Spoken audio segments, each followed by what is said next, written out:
What's up, y'all? Pause my backup. So don't go no more.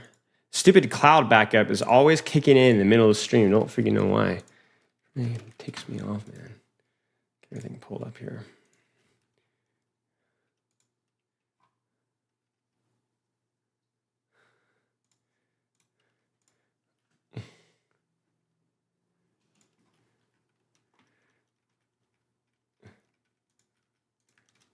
All right, let's get our freaking Jasmine flexing the replay viewer access. Man, why you gotta do that to me? Come on.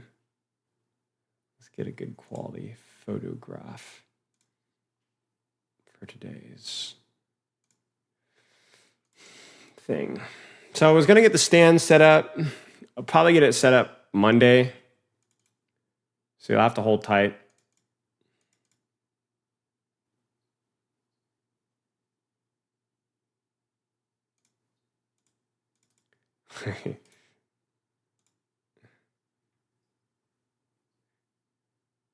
This is the nerdiest picture I have. Play-in time. Let's go. Link in reply is juicers. So, hey, Rashi. One more phone stream? Surely, surely. Only one more, right? Surely, guys. I can do this, right? I got it. Only one more, right? Surely. Surely this will be the last one I say. Play and stream. Wait. When the frick do play and start? They start in 20-something minutes, right? That's like the normal time, right? I just realized they just started stream, but I literally didn't even check the schedule. Ah, yeah, we're good. We are good in the hood. Play.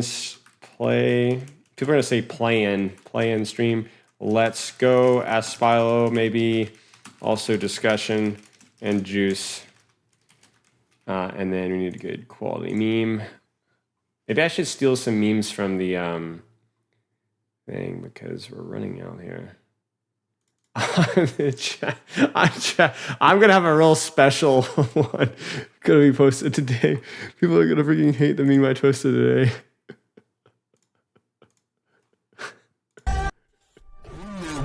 Wait, where's this view? Wait, where's the... Oh my goodness. There you go.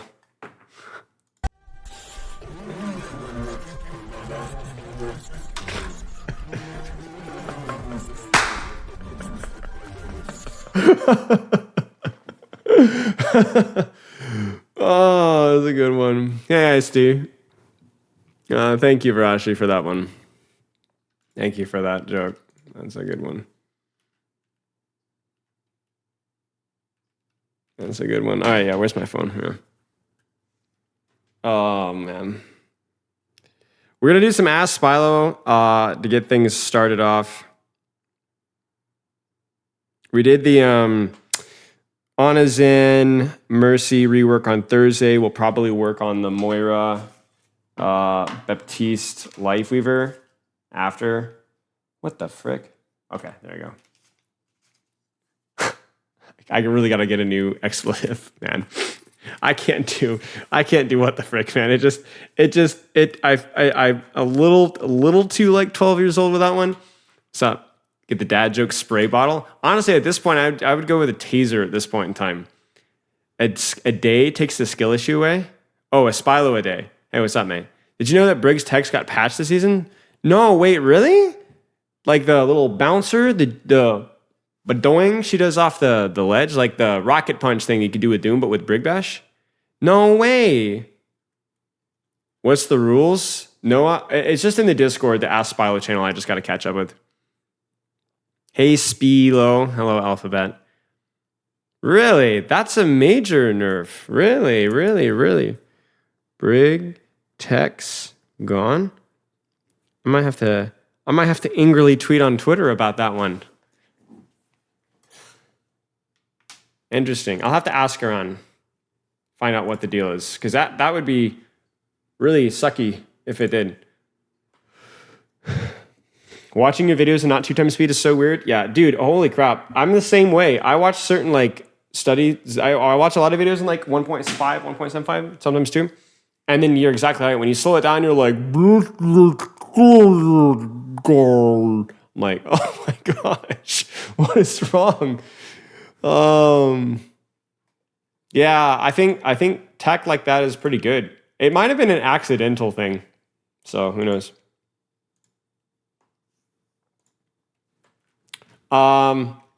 Let's do some Ask-Spilo while we're waiting though. Bum, bum, bum, bum, bum, bum, bum, bum, bum.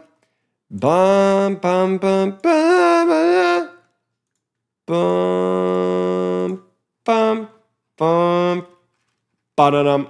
Okay. All right, let's sling this going. Okay, I found that I have a bit of a love-hate relationship with the game, especially lately. I want to actively grind and improve. It is something I'm passionate about, but I've often found the game can make me really angry sometimes when things don't go my way. I know that this is bad as already any advice when it comes to anger control management when grinding. I think a lot of it is like there's two ways of looking at like emotional control issues with the video game, all right? One is like, Amari, leave the couch alone. One is like prevention. And one is the cure, right? And I actually think both are really important. What the heck was that? Both are really important. Amari, no! Both are pretty important, and I think both are worth putting in time into. So like, for me, prevention would be like getting enough sleep, taking breaks between games, having set goals, making sure that you're not tilt queuing, doing all like the little things that like can prevent the tilt from coming on.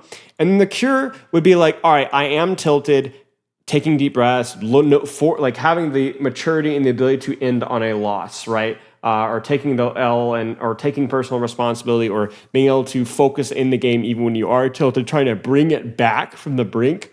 And the reason why I think both are worth putting time into is you need to stop looking at Overwatch. Maybe this is just me, but I recommend stop looking at Overwatch as like just a video game. That I need to work on my mentality and like with a video game because it takes away part of the fun. I mean, that's true.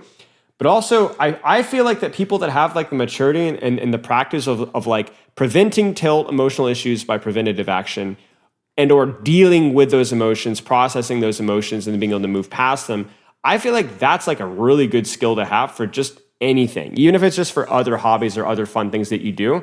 Obviously, video games are a little bit more competitive, and so that they tend to bring those emotions out more than other things. But like, why would you not, like, don't feel bad that you have these problems. Instead, use Overwatch as like the impetus to actually start practicing your way of preventing or dealing with them. So there's a lot of videos out there that I've made and that other people like SVB have made about dealing with tilt and managing your anger and working through it. So I won't go into that as much, but I would embrace the prevention and the cure and look at it as like a process of like personal development and personal growth. Like I've noticed that I'm much better at dealing with tilt in game than I used to be even like 3 or 4 years ago. Just because I'm able to like deal with it. And I've also noticed it's actually translated to a couple of other things in my life as well. It's hard to do though. It's hard to do, but I think it's worth doing. I think anything worth doing is going to be hard to do most of the time. What happened to my, dang it, chat, just can't, what happened to my thing? But yeah, blames everybody but himself. Yeah, that definitely helps. If you're perfect, you don't have anger management because you know it's not ever your fault. When playing Lucio, I've been using more speed per our session, but sometimes I don't get it in time for Sigma or Ult or Blade. So I'd be healing a bit more to farm it easier. Yeah. I wouldn't aim for an arbitrary time. I would instead look at my gameplay and see if there were any times where I could have been healed that I was on speed, or if there were opportunities to do more like impactful damage and take more aggressive positions to do more damage and to get more healing that I'm missing out on. So instead of like picking an arbitrary, oh, I need to farm it faster, and because that might lead to you using Heal Song too much. Get rolled. What's up, mashed potato? I love it. I instead use it as an opportunity to like take a look at your gameplay to find out if you could be hitting more shots, taking more aggressive positions. Oh, well then there you go. Cheers. Thanks for the bits though. Kidix, thanks for the sub as well. I appreciate it. So I think it's like, look at your mechanics, look at your positioning, find out if there's any times that you're healing when you should have been speeding, and focus on that. So don't worry about like, oh, I'm doing too much speed. Are you? Go look back and look at the replay code. Go look back and look at the replay code. You know? Don't take like metrics like if this is too long, this is what I need to aim for. Are you sure? Are you sure? Go look at the replay code. Try to be objective about it. Stats are really misleading. You need to always look at the context. This is kind of vague, but how to determine if I made the right play?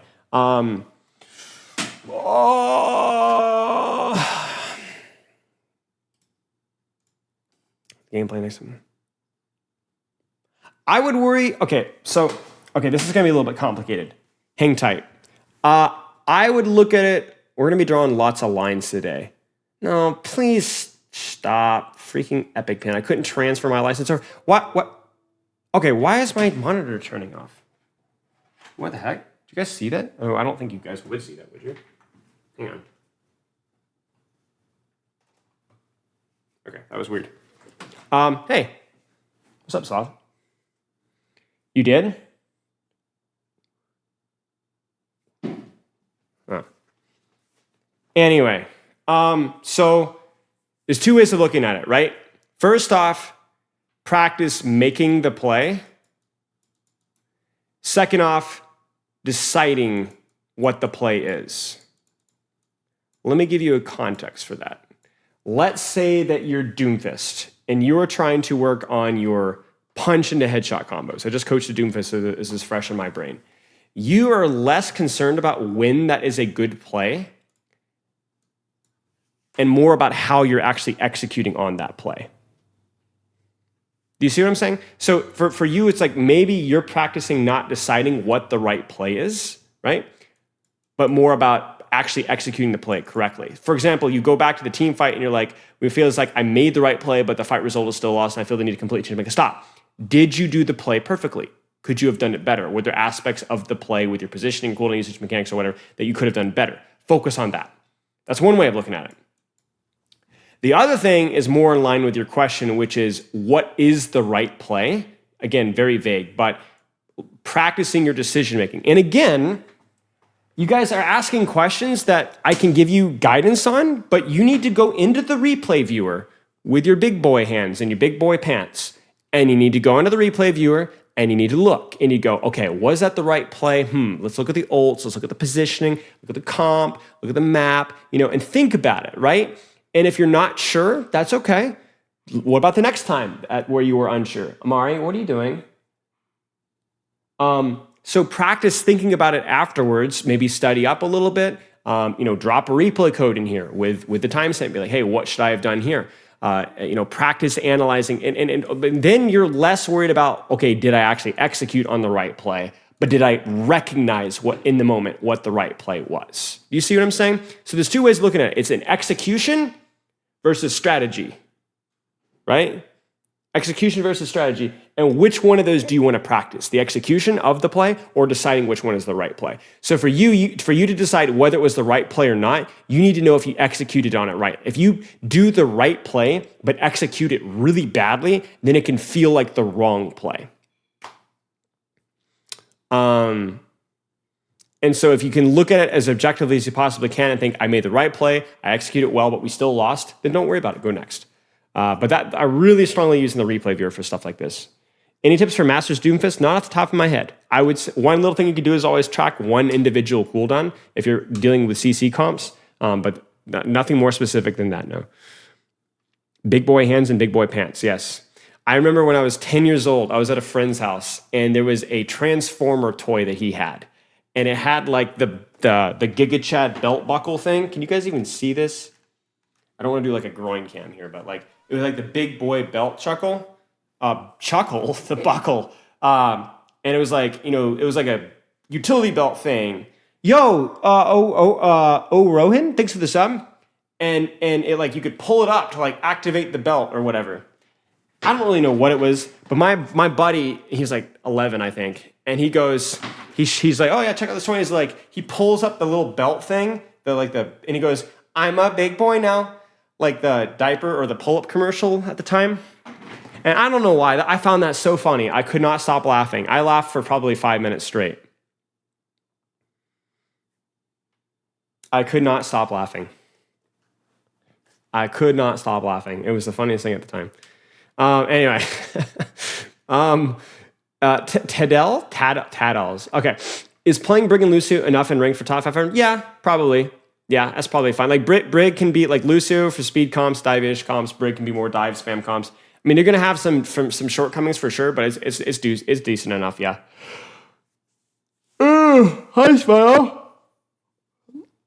Yeah. We'll do the hog rework code between maps, between Overwatch League maps. Yes, it's in Hammertime. Yeah, is it in Hammertime? Backline versus frontline pressure as tank. Depends on the tank, depends on the situation. Almost every tank wants to go for backline, but some tanks don't have the mobility to consistently go for backline, so they'll generally just take the frontline trade, which coincidentally, those tanks that don't have a lot of mobility are usually better equipped to do the frontline trade. Zarya, Jungle Queen, Orisa, Reinhardt. But if they get the opportunity, they almost always will choose backline. Okay, perfect. Then yeah, I'll do it. I don't think I shouldn't forget. How should I play into high damage with a low healing team as a tank?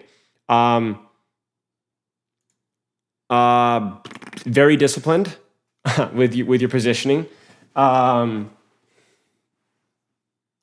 packs cover. Like low healing compositions have super, super, super high utility. So if you make good decisions, they'll do a lot. Like think about how much a Zenyatta can do with his damage in his Discord, right?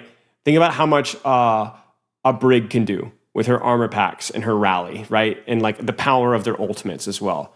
So just play super disciplined about the amount of poke damage that you take. Play around health packs a little bit more, and you'll be rewarded for it. I played just the other day. I talked about this in stream. I was playing a game as Brig. We had a Brig Lucio backline with a Rein. And it's not optimal, but our Rein was like super disciplined. Like he was actually like really disciplined. He was really good with his cover usage and his shield management. And he was like very decisive. And we smoked them because like he had plenty of healing as long as he didn't take too much poke damage in the neutral. And because we had rally and beat, and because we had like a Brig on the front line or controlling an angle and packs for DPS and speed, we could do a lot of hurt if our Rein was able to adjust. Why are aim training resources not used by more coaches? It's just not as helpful. Like it's just not as helpful. Like the problem, at least I don't know about other games, so I won't speak for other games. But in Overwatch, the feel of Overwatch is so unique that it's just hard to replicate in a game that doesn't have the real hitboxes, the cooldown tracking, the dueling importance. Not to mention how the crosshair and placement and the characters feel and aiming cooldowns. It's just not the same. Maybe in something in like CSGO where it's a little bit simpler in terms of how the gun design feels and how the map design works, but it's just not good practice for Overwatch. I only recommend aim trainers for people that are brand new to PC and that want to kind of just do something to rep, just mouse and keyboard movement. But it's just not as good. And there's no aim trainer that would replicate anything that's in game. Yo, what's up, Lightwaves? Thank you, Lightwaves. I appreciate that very much. You're only doing that because I'm going to see you in a few weeks, though. You're scared. I understand. I would be scared, too. I'm a very intimidating human.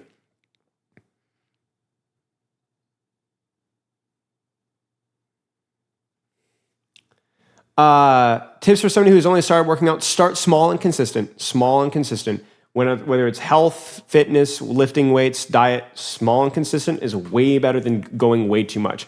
Also, try to tailor your workouts to something that you enjoy. So I enjoy sprinting. I enjoy taking walks because I like talking. I like lifting very heavy, but not too frequently or for too long. So I try to tailor my workouts about things that line up with my workout goals and things that I enjoy doing. So there are some objectively good and there's some objectively bad things, but there are a lot of objectively good things, and you can kind of choose what you enjoy or what works better for you. And then consistent is everything. Consistency is everything. Don't try to go crazy and smash yourself and work out for an hour a day. Just be consistent. Bro thinks he likes cardio. Actually, I don't do that much cardio. I do a little bit of tempo running, but I actually don't do a lot of like raw like cardio. I do more like max capacity work than anything else. Bale Fulstrix, thanks for the sub, mate. I appreciate it. Yeah, for cardio, I just play sports mostly. How tall am I? 5'9". Excuse me, 4'3". I have to be careful. The height mafia will break me.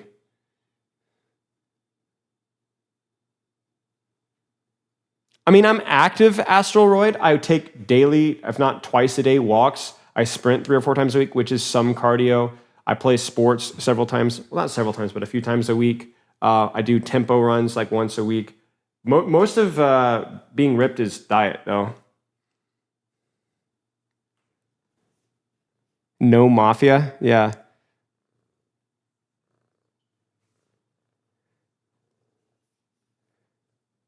What kind of sports? I play travel flag football. There's a lot of tournaments all along the East Coast. And we play also in a local co-ed league just for fun. I used to play more, but it was just like a huge time commitment, like literally like traveling to Florida, South Carolina, Virginia. They just had a tournament in Ohio.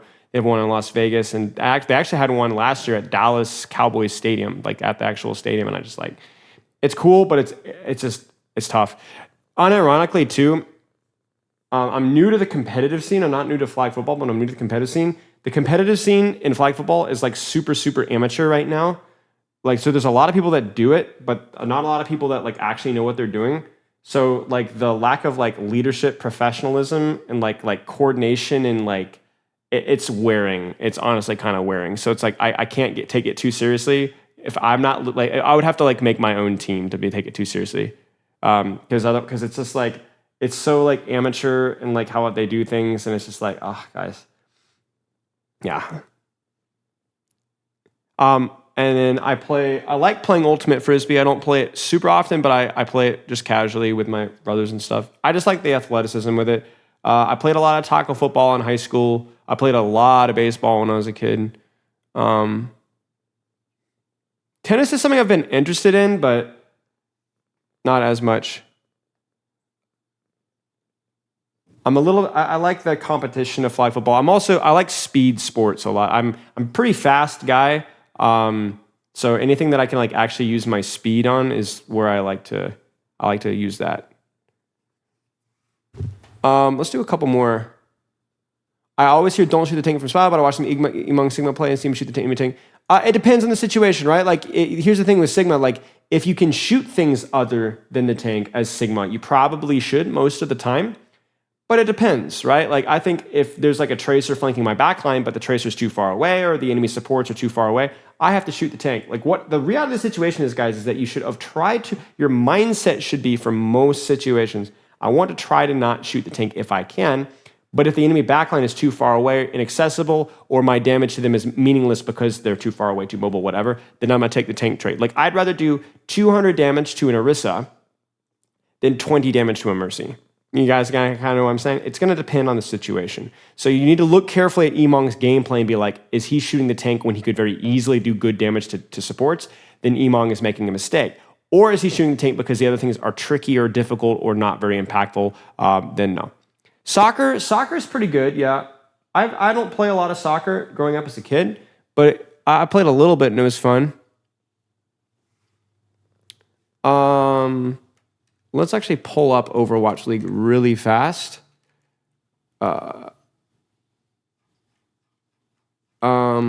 Just to make sure that I'm not like missing, because it's gonna start soonish. They always start a few minutes late though, so yeah, we got some time. Let's keep going.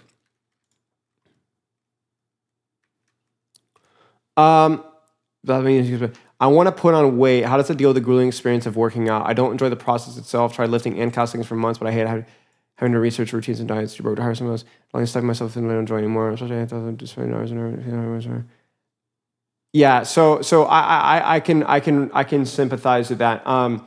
It took me a long time to put on weight. I was 120 pounds when I was like 16 years old. I was bone thin. I was strong, but I was bone thin.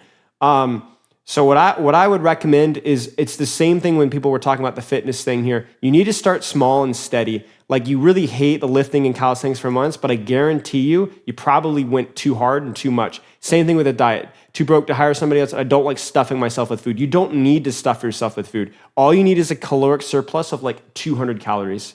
That's like a couple of apples.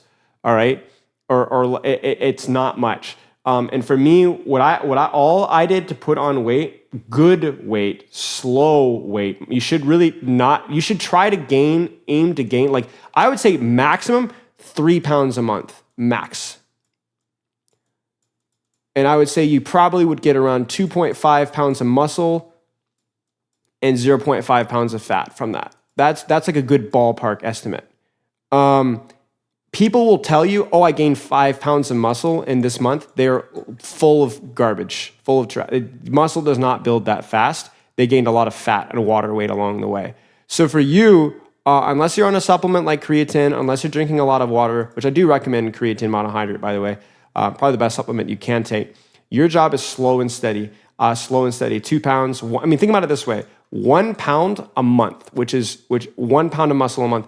And in 1 year, you're gonna have 12 pounds of muscle. That's a lot of muscle. That is a very visible, not only visible, but also tangible strength increase.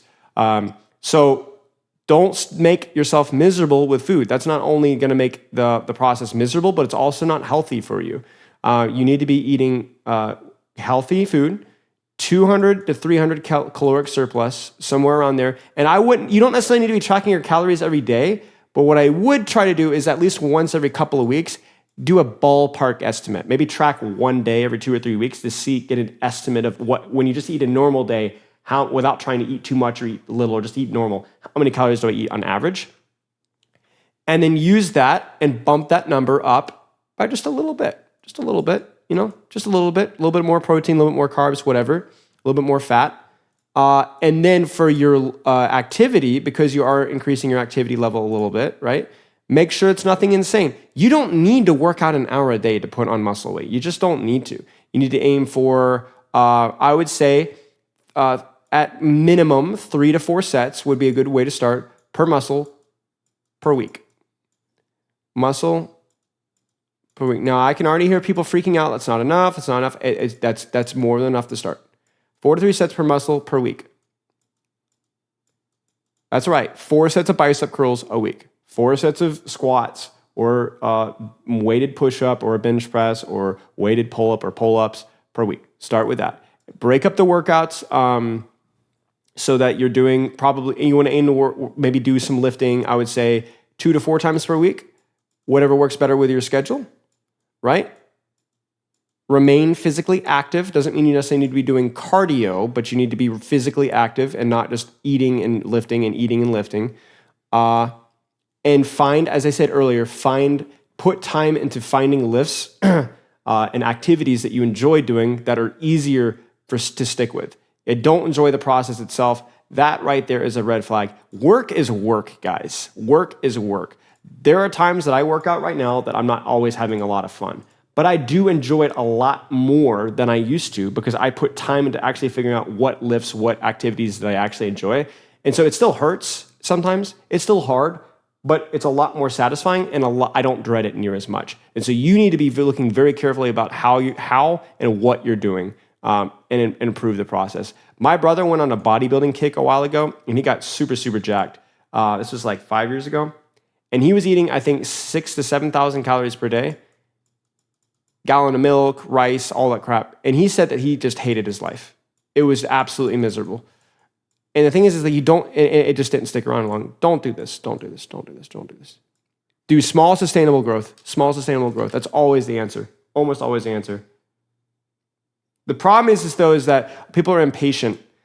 Problem is that people are impatient.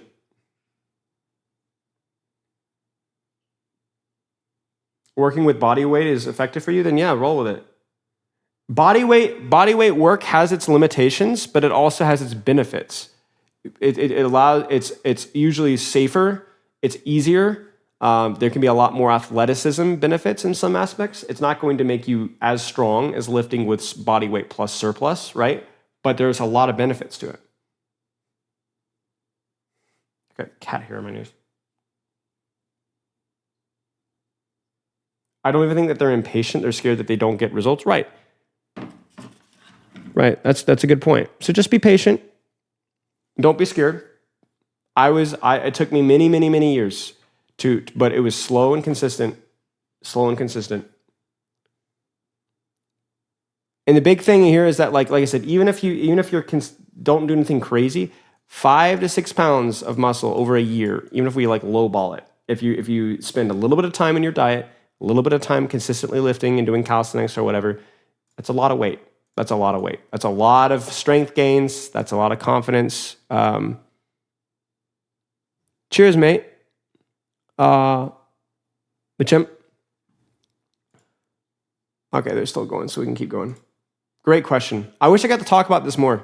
I'm not as intelligent or knowledgeable, I guess, about that kind of thing, but it is something that was a big part of my life, has been a big part of my life for a long time. So yeah. What's up, mate? How do you build communication in a scrim team? No one ever listens to anyone. There's no communication, even though everyone keeps saying we need communication. We are a good team, but we're getting picked apart team stories because we need to find why. I actually had a question about this in the ELO mastery thing, where someone was asking about communication. You have to be vague. You can't be vague. Excuse me. What about your communication? Everybody knows what communication is, but what is it? What do you need?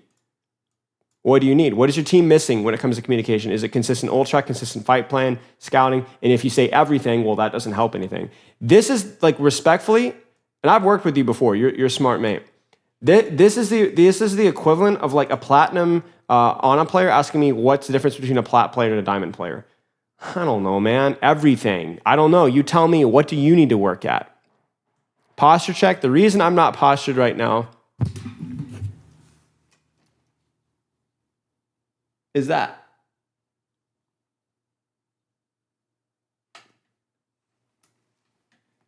But I will redeem it as fast as I can. But yeah, you need to be very specific about what you need to practice. And if you don't know the answer of what you need to practice or what you need to work at, then you need to find out. And if the ultimate conclusion is that we need to work at everything, then pick something and work at it.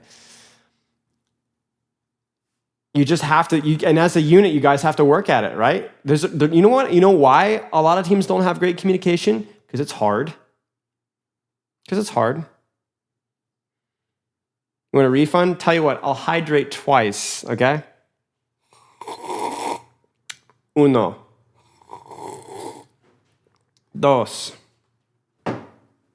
There you go.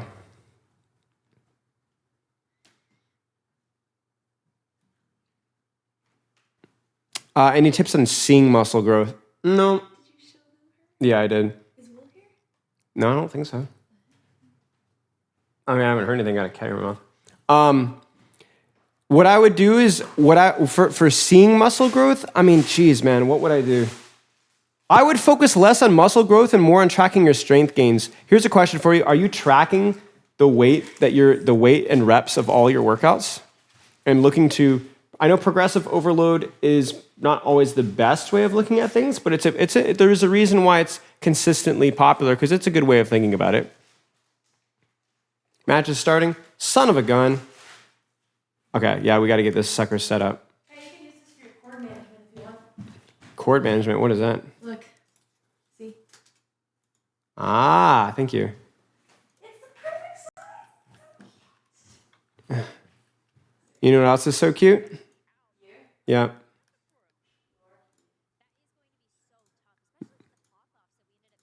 All right, chat. I'm going to mute the desktop audio. Pull up the Overwatch League stream. Can I say real quick, why is it every time I dress up like someone, it's always some dirty, scavengery looking? Yeah, I don't know. Good question. All right, chat. So pull up the Overwatch League stream. I cannot stream it through YouTube, but I have the thing at the top there so you can sync it with mine. Oh, wait, it's not synced. Hang on, I got to move this around. Whoopsies. You guys can't even see the... No! Son of a gun, dude. This is freaking OBS. Hang on, chat. Hang tight. Dude, what the heck, man? Why is this not... Okay, hang on. When I got the new monitor, everything kind of freaked.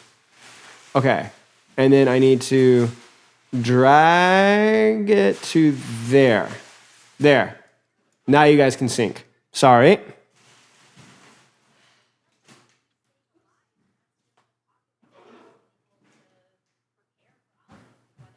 Okay, so there's the timer. Okay, New York Excelsior, this is play-ins, by the way, guys. So these guys are playing for playoffs. I think only 2 teams will qualify. Jungle Queen, Genji, Lucio, Sim. We've seen some of this stuff. This is more of a hybrid. By the way, this guy is played on previous patch, the play-ins. The playoffs will be played on new patch, though. But the play-ins, this is old patch. So Sim, Mei, Iriari, Brawl, it's definitely an interesting variation. New York doesn't have Lucio speed, which is really weird. Now, why they might not be running it here is because this is more of an open map compared to some of the other Antarctic things. That transition was weird. They like faded it all. So like there's less value out of the Lucio speed because what is this spectating? Oh my goodness, I'm getting a headache. So there's less value out of the Lucio speed. So it's more of like a poke trade. Now, it's King of the Hill, so getting a Lucio speed out from spawn is still very useful. So you can argue whether it's good or not, but yeah.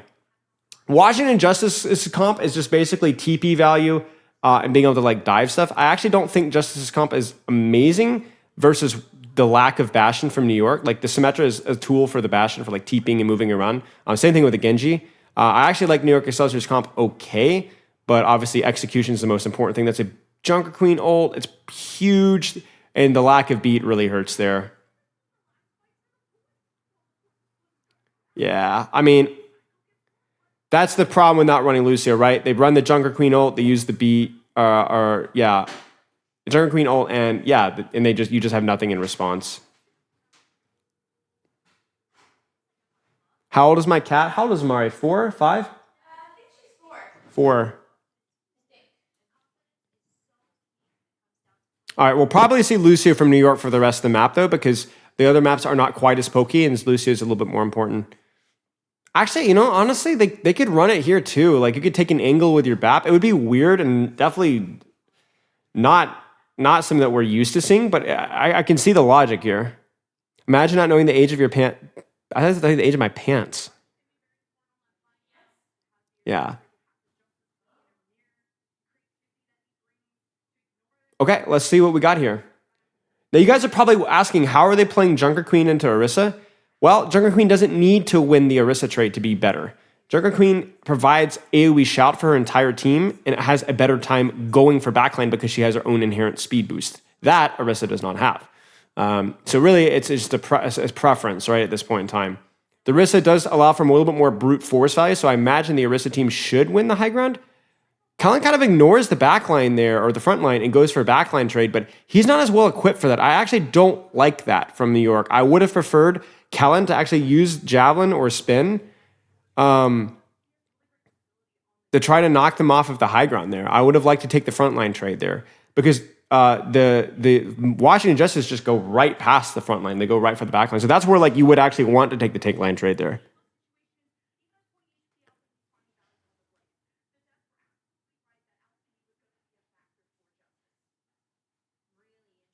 But Shout plus Genji and Lucio getting onto your backline, I think New York just fades. And I actually think, especially because of the lack of the Lucio, I think that if you need to trade backlines there, you need your Lucio speed for your tank.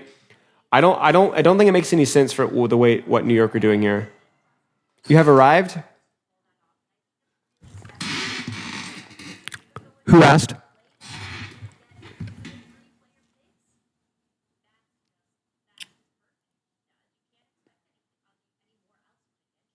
Oh, okay. Jacob Overlord asked, my bad. My bad, guys. I failed to account for Overlord asking. Okay, here we go.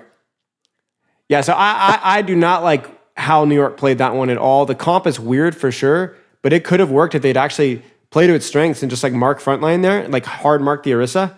I don't know why they tried a backline trade when you don't have Lucio. Like the thing is like Mirror has Lucio's speed. He can rush in really fast, right? Callan doesn't. Average streamer, yeah, well, my bad. I don't know, New York is running some weird stuff here, and I don't think they're running it particularly well.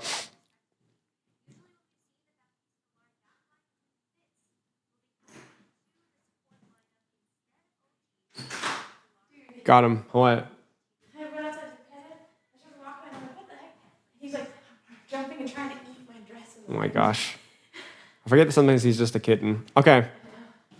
There's early lamp. Oh my gosh. They're just not getting extra value out of the BAP. Like, if your BAP is going to be playing that isolated, like you see that Iliari is kind of taking an angle by herself, and then the BAP can kind of heal Orisa. Like, there's logic behind it.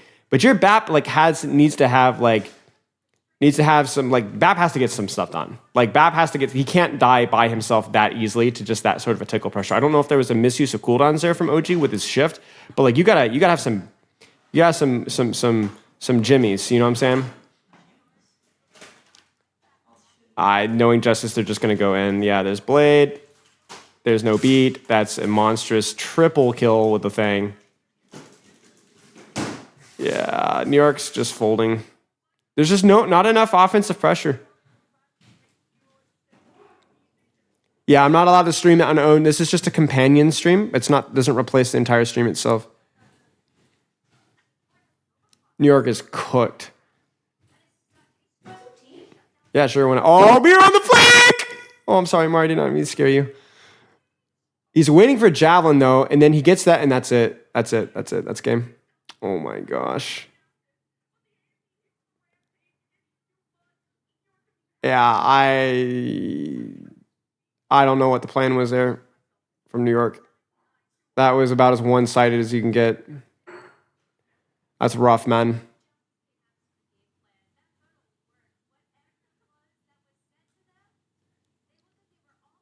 Yeah.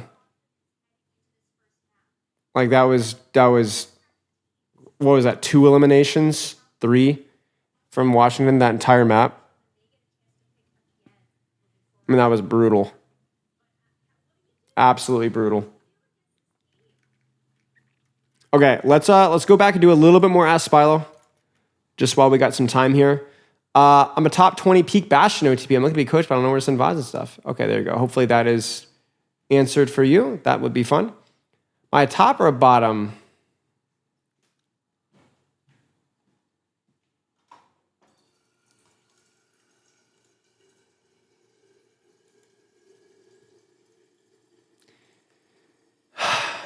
Did you like the pacer or the mile run more as a kid? What? The pacer? What is a pacer? I feel like, is that like a running term? Yeah, what's that? It's a thing you're just listening to, the guy where it's like the beep and you have to, and the beeps get faster. Oh, like a sprint thing? Complete the distance. Yeah. Probably the sprint thing. Probably if it's sprinting, more sprinting. Yeah. What to do as a tank? Yeah, Grim's gonna instigate. Can you get rid of him? He's just bothering her. Come on. Come here. Have they had lunch? Yeah, they did. Oh, okay. He's got the trot going. I fed them. I just see it in front of our parents. Please, someone in chat adopt this cat. Yeah, we have a cat. We have a stray cat that we're taking care of. Fly here and fly him back with you. He looks like Garfield because he's black and white. Yeah, so not really like Garfield. No, his eyes just look like Garfield. He has like Garfield eyes. Willing to look at that Roadhog rework I made? Yes. After I finish Ask-Spilo, we'll probably do 3 or 4 or 5 more questions for this, but during next map break, sure. What to do as a tank when you made a lot of effective space that the attention made through, but the rest of your team is dying to 1 or 2 players? Don't worry about it. Absolutely don't worry about it. Nothing you can do. Make space as effectively as you can, and then you devote, like that's all you can do. That's all you can do. It's the same kind of a thing if you were like, if let's say you isolated somebody as Winston, you killed them, and your team still lost the fight. It's the same thing. Like it's not just. There's no guarantee when you get a kill. There's no guarantee when you make an effective distraction that you're going to win the team fight. You can play Widowmaker and get 2 opening picks and still lose a team fight. That's just how it is. 2 teams can get the playoffs. 2 teams. As a hit scan DPS in the scrims, I feel like either me or my supports are the targets. My supports are really good to keep each other up, but my hit scan is me that need to play a different position, need to play safe or risky. I have line of sight of your supports. Again, fairly vague question. Also, got any ways to practice hit scan aim? I'm console, so I don't have access to other programs. Nope, just in-game. In-game stuff. Vaxa can work well. Depending on what rank you are, unranked deathmatch is pretty good if you're masters or below or diamond and below. No, I think Apex a whole different. APAC, I don't even know if APAC has like a whole different system. All I know is that APAC, I don't even know APAC. APAC system sucks, dude. I don't even know what the whole system is. So I honestly couldn't tell you. Is there some criteria for choosing a VOD review?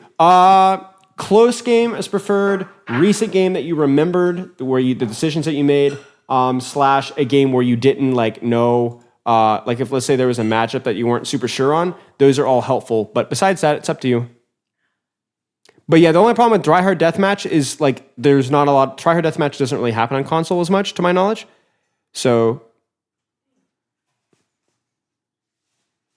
yeah, Saber, you could probably find the answer, but I'm not as familiar with APAC. So how to improve at Sigma as a main tank in Overwatch 2? Practice. Practice. Do damage, hit your shots, manage your shield, play around your team. The only thing I would say is that maybe your target priority shifts just a little bit because you have that extra range, and that takes some getting used to. His projectiles are also super, super, super unique and take practice getting used to. Is the rank ladder really bad as top of it? I think it's just an early in the season thing. But I think for rank-specific problems, I'm one of the lesser educated content creators because I don't play enough ranked at the highest levels to like know exactly what the thing is. So, yeah. Spilo Ryan take, I think it's fine. I know that might be a hot take, but I think he's fine. I have zero problems with Reinhardt since the charge change. I think more it's about like the things that are around Reinhardt that may or may not be bad. And even then, he's never been as bad as he was in Overwatch 1, even during like some bad metas. So I think it's doable. To me, for unspoken rules, it's more of like mobility, long range, short range. That's it. Most mobile characters have short range to compensate for the mobility.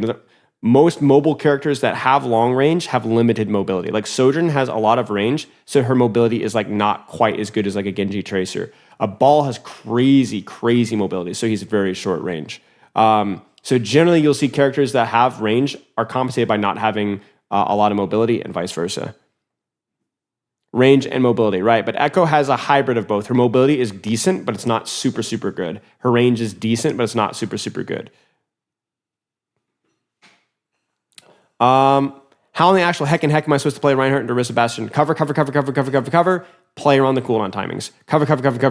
Play around the cooldown timings. Avoid the Orisa when she has cooldowns. Avoid the Bastion when he has cooldowns. Otherwise, it's difficult, but it's doable. We'll remove this because that was answered. And I think that will be it for today. Yeah, that will be it for today. And then we'll do the Roadhog rework thingamajig next. We might do a few more. We'll see how much time we got, chat. Let's put it this way. We'll do the Roadhog rework. Yeah, sure. We'll do the Roadhog rework next, and then we'll move on. Maybe we'll go back and do some more Ask-Spilo.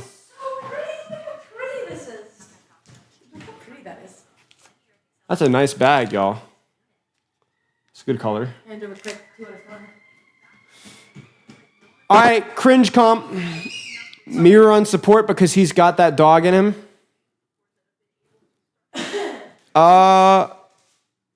Honestly, the workshop code, if you're here. Bap Iriari, mirror matchup. Ashe versus Sojourn. Sojourn's got a better ult, I would say, than Ashe. More consistent ult, certainly. Don't do that. And also has the ability to position more aggressively because he has his slides, so he can always disengage as necessary. Torbjorn, because good spam. Overload OP, fire rate OP. Ult is also halfway decent as well. Washington doing their best to mark angles. I like Floor on the Ashe. He's a phenomenal Ashe, and because he starts with good position, he doesn't have to worry about the Sojourn. So he can kind of plant, like the defender generally plays more static characters because they have the advantage of planting their feet first. So that's why we see something like the Sojourn on the attack there. It doesn't necessarily mean you have to play Sojourn, but it makes it more necessary. You take Sojourn ult over Bob? I do too. No. And this comp for sure.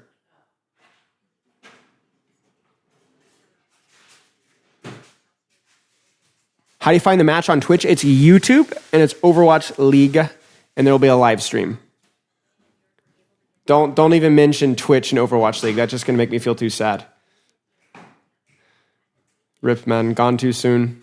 Nice little engagement from New York, a little split engage. I mean, it's not exactly super creative. It's the way most teams are doing it. I didn't see the specifics. Check out the pylon and the double destructible with a Torb on the flank. They use E on him.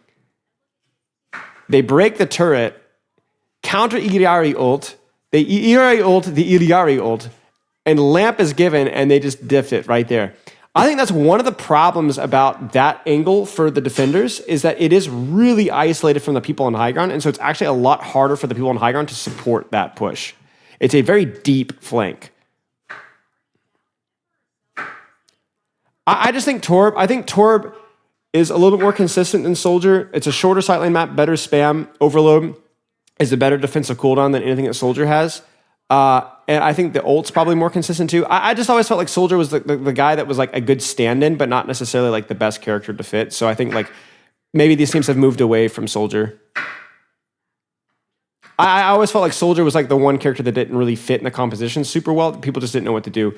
There's the ult. They Torb ult and that. They're going to kill the Lamp and then he's going to die in the ult.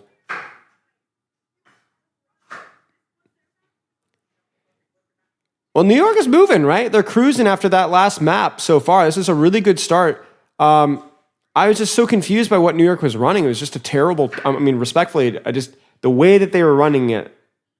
If you're going to go that anti-meta, you need to at least have an idea of what you're doing, and they just looked awful. Hey, Harry Armpits 22. What? It's just Harry Armpits 22. It's not that complicated. Was it Greasy Poo? The Greasy Poo. Somebody on Instagram messaged me named the Greasy Poo. This is 5 seconds of fame. I have no idea. 5 seconds of fame. No idea. Orisa ults from both sides. Bob is really, really good, but it's going to be difficult to find a Bob angle. They're actually going to push the top on Torb. There's the turret as well. They should be able to push this Torb out if they put some sort of pressure. The good news, though, is that the EDI has a better angle to help the Torb than they did on the earlier defense. Both overloads are used. We have the little duel, and Alpha E is better. Bab window is used from Excelsior as well, but nothing else is used. I think that maybe the Bob set that up. I think there might have been a Bob and a flank that set that up, that split mirror's attention, or split creative's attention. So this, because Psycho looked like he was a little bit on an island. It didn't look like, also I don't even know if creative could have shot Alpha E there. So it might have been like a 2v1.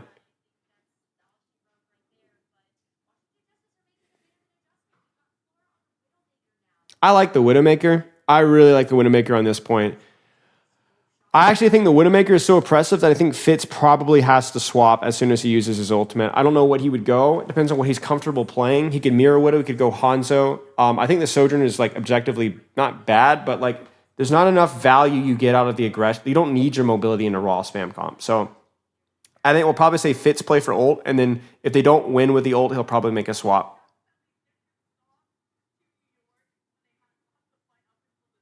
No, I mean, using it for mobility is really important, especially in spam comps, because if you don't use it for mobility, then you take like 1,000,000 damage in the rotation because the Widowmaker, the BAP, the Iliari just blow up your head. That's how Javelin Spin is mostly used in higher levels, because it's what allows you to get from point A to point B like a Diva Matrix without taking as much damage. There's the Mirror Ego. This is a little bit scary. He is not by himself, but ooh, it's a big ult though. Ult for ult, though. Oh my goodness, the lamp support. Ego. Biz has his ult, though, now. Haha.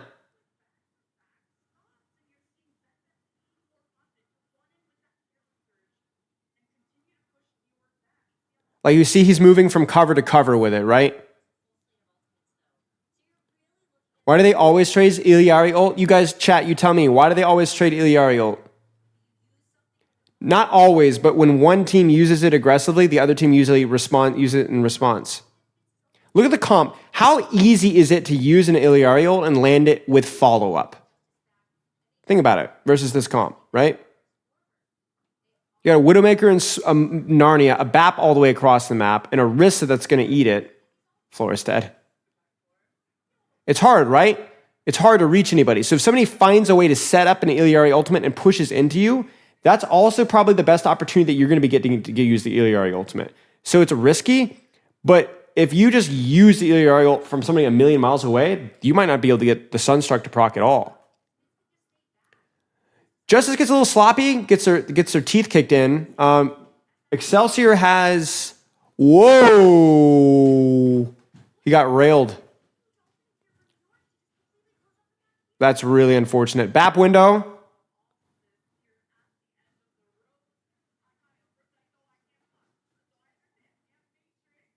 Torbolt. Flora comes back with a spawn kill on OG. That one really hurts. Fitz is still stuck on Sojourn because we still have not found a use for the Sojourn ult here.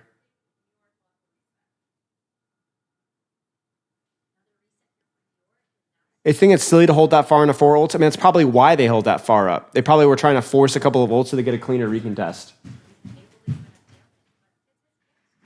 Fitz is going to use it here. Check it. Surely. There. Oh, again, you see how like they actually could hit a couple people with it? So that's when they take the opportunity, right? There's the ults from Fitz. And they're more than willing to just wait that one out. Even for even. Psycho or Flora hits the shot. Fitz, I'm sure, will swap here. There's the ult. Misses it entirely. The Widow's... There's nobody even there. Creative. Unfortunate. There's the Widow swap. But honestly, it's too late. I don't even think they get a touch here. Yikes. So very, very difficult point to cap, to be fair. But New York really, really struggled with the old economy there. Yeah, you have to find a way to set it up, and they were unable to.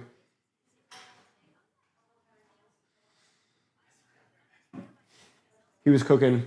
What's up?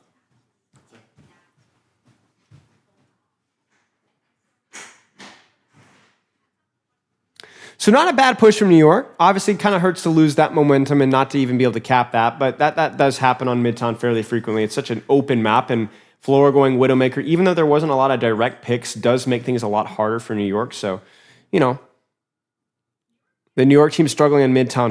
Yeah, thank you for that. I didn't even think about that. Now, this is the weird part. This is where you get into hero strengths. New York is starting on defense, so they don't need the Sojourn mobility, but they're still playing Sojourn. To me, that's just a hero strength thing. Fitz is going to be more comfortable on Ashe or on Sojourn than Flora is going to be on Ashe, so Fitz is going to lean into the Sojourn. But I do think we might actually see the Hanzo from Flora. I like Hanzo better on the attack. The Sonic allows you the scouting so you can set up your angles. I think Ashe and attack can be difficult at times. And the Hanzo has that little bit more consistent mobility, a little bit more consistent scouting that he can kind of leverage. So I think these are probably the comps that we're going to see them rolling out on. They might open with Sonic Arrow and then swap, but I wouldn't be shocked if they stayed Hanzo. I hope they stay Hanzo. It'd be cool to stay Hanzo. Stay Hanzo. Don't be a coward. Yay! Stays Hanzo. All right, we're good. Should Fitz have burned the ult sooner? It's hard because Sojourn ult is something that it's so easy to hide from. I don't feel like they necessarily had the space to use it earlier. So I don't think that the answer is necessarily yes. I mean, I wasn't paying as much attention to how New York were setting up their ult, so maybe New York could have set it up better, but I don't see a situation immediately. Okay, there's the setup. Big E. That is one nice thing about the Sojourn E, right? A lot of damage. There's a Storm Arrow. They break the turret with the Storm Arrow. Fitz is on rail. That's scary. Ooh! Mirror is low. He can't peek. That isolates somehow. How the frick does Psycho die there? How? Oh, Flora is just cracked. Like, they hit a huge rail, completely zone out mirror. Oh, Flora is just cracked. Tony, this Hanzo's not bad in this mirror, guys. Hanzo's, I would not say good if they go like full brawl. He's not good if they go anything that resembles dive, but this always happens. People forget how good Hanzo is in these spam mirrors, and people take way too long. And there you go, Hanzo mirror.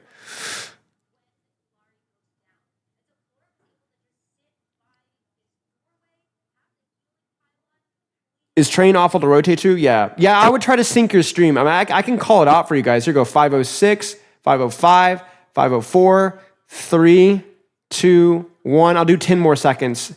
9, 8, 7, 6, 5, 4, 3, 2, 1, 0. So that's where we're at sync-wise. Yeah, and the weakness of Hanzo is his ult, right? But like, if you look at this matchup, the ult is actually fairly good if people are static. Ooh. So New York kind of getting turbo blasted. Yeah, no worries. I need to do that more consistently. I forget that's not just simple as like leaving it up, you know? Okay, well, Washington has map control. There's the EDRE ult. They're going to respond with BAP window. Oh! Fitz on the flank! He gets the kill. That's a huge kill. Definitely makes this snowball a little bit trickier. Fitz again on the flank. Why is Kellen not using Javelin Spin there? That was bizarre. He should have Javelin Spinned out of the ultimate. I don't know what the plan was there. That was really strange. So huge flank from Fitz. 2 kills. And that stifles, what do they call it? Cuts off the bleeding. They're really trying to stuff this choke. There's the Dragon. Dragon's a little low, but it's good enough. Nice little split. They respond with BAP window. It's not going to be good enough. And again, there's the kill. Flora hits a body shot, damage boosted on Fitz, though. Fitz gets a little bit cheeky. They're Javelin spinning to stop the other one from walking forward. That's the enemy EDRE ult. I don't know if that hit multiple people. It does look at, yeah, they did hit enough. I thought that it might have only hit the Orisa, but it definitely looked like they got it on the flank. And notice that they timed it around the Orisa spin. I wouldn't have been surprised if Creative there actually flanked around the right side. They're right on our screen from cart side. What's up with my mic? What do you mean what's up with my mic? Is something wrong with my mic, chat? Testing 1, 2, 3.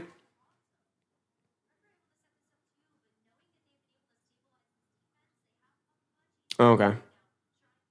Gaslighting again. Swear, man.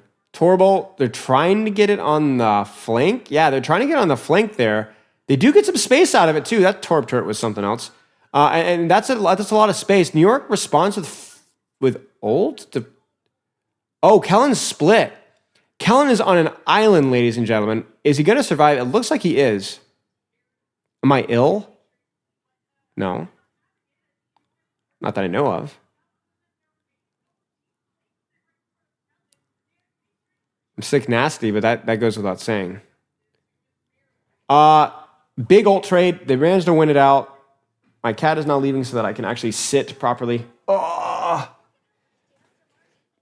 Okay. Will Washington or New York recontest? Yes, I think this fight's just a loss. Oh, no way. No way New York pulls this one out. No way they pulled this out. How? Washington had the ults. Washington had the map. And what? And again, Fitz. This man. Creative? Creative? No way, man. Win the 1v1! Win it! You're playing the broken hero! Ah!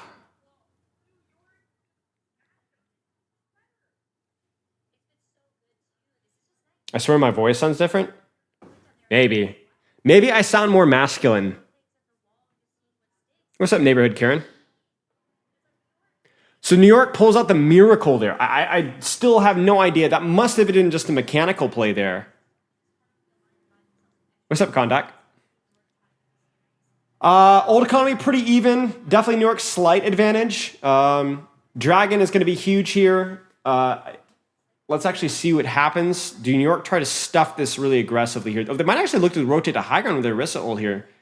It has to be pretty quick, though, because somebody has to stop cart here soon. They get an angle on Bin Best. They're going to force Javelin Spin. It's going to be really hard for Bin. Oh, they do! They do! They combo! They combo! They combo! Teru was not in a position to lamp there in time. New York is just absolutely juiced out the wazoo. They just don't care. Absolute disrespect. Nice combo there.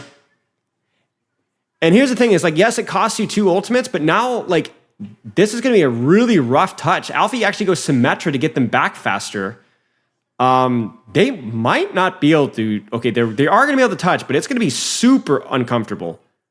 Wait, maybe? Maybe? Yes, they can catch. Okay, so, but really scary there. There's the BAP window. Please don't lose all the space. New York kind of loses some space here. This is still winnable for Washington. Huge Javelin. That's a huge lamp as well. No way, Washington. No way. No, I think they're good. Oh, OG had a lamp. Oh, that is actually tragic. New York holds tight. There's some really big plays there. Did I put on a masculine filter? No, that's just what I wake up in the morning like. You know what I'm saying? Wow, that was scary. That was really scary. Yeah, Orisa Ult the Dragon's actually kind of good because like it lasts long enough to where you can break lamp. It's like old Grav Dragon, you know? If you don't have an actual support ult for it, it does quite well. Some huge plays from Fitz. Some nice plays from just the team overall. They're actually set up some pretty big Orisa ultimates, which is pretty impressive. Man, you weren't wasting any time with that. All right, is it Roadhog foolishness time? Let's try this out. Is this the code for the Roadhog thing? Okay, yeah. We'll give this a shot. Bum, bum, bum, bum, bum, bum, bum, bum. So talk to me about what this rework does. What does this rework do?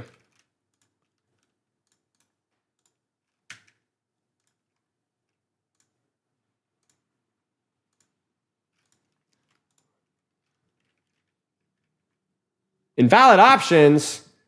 No. What is this? Wait, is there a map? Hog the road, this Roadhog rework. Spawn a motorcycle with ability 2E and enter with interact key. Once inside zoom, you can space helping hook. Ability activates health mains and exit the vehicle, cross spam and scrappy that will block damage with melee while in car. Thanks for playing and please share with your friends. Notice to get working for learn to copy helping. Okay. Just the map? What map do I need to do? What map? What is the map here? Any map? Well, then why was it telling me invalid map? Oh, okay, weird. Okay.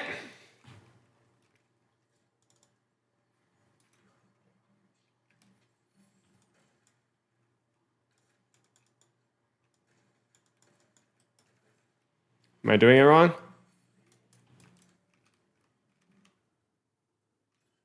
They were all off. Oh.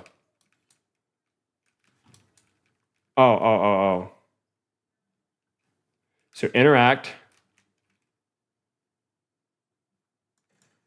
Oh, okay, and then I'm in the car thing.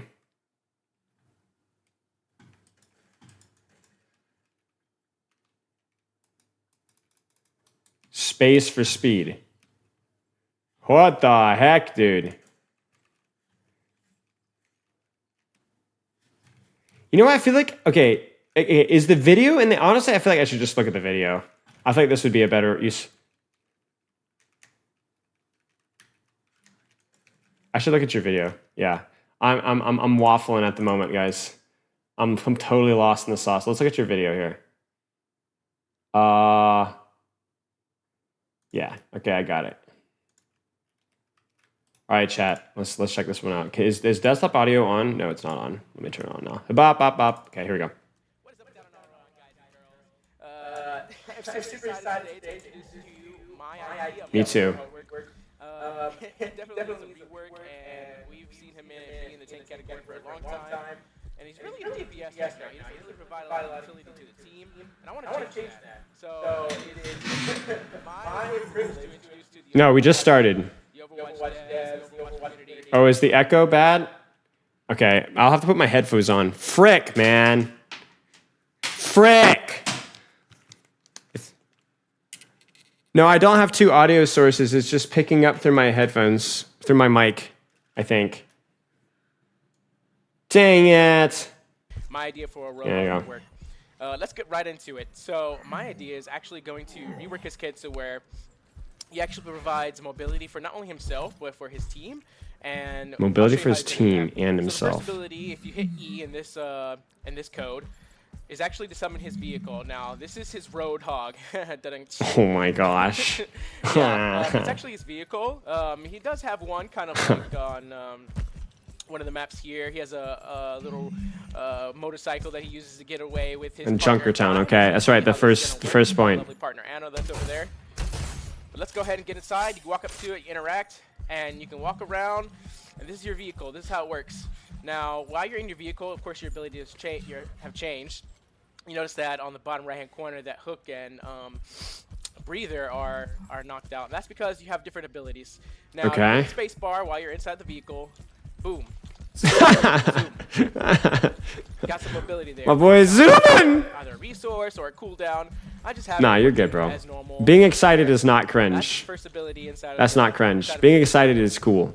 Now, second ability. Don't get triggered, okay? Okay, I know there's Life Weaver. I've been working on this for 2 years, okay? Literally since late 2021, okay? Here you go. Boom. Helping hook.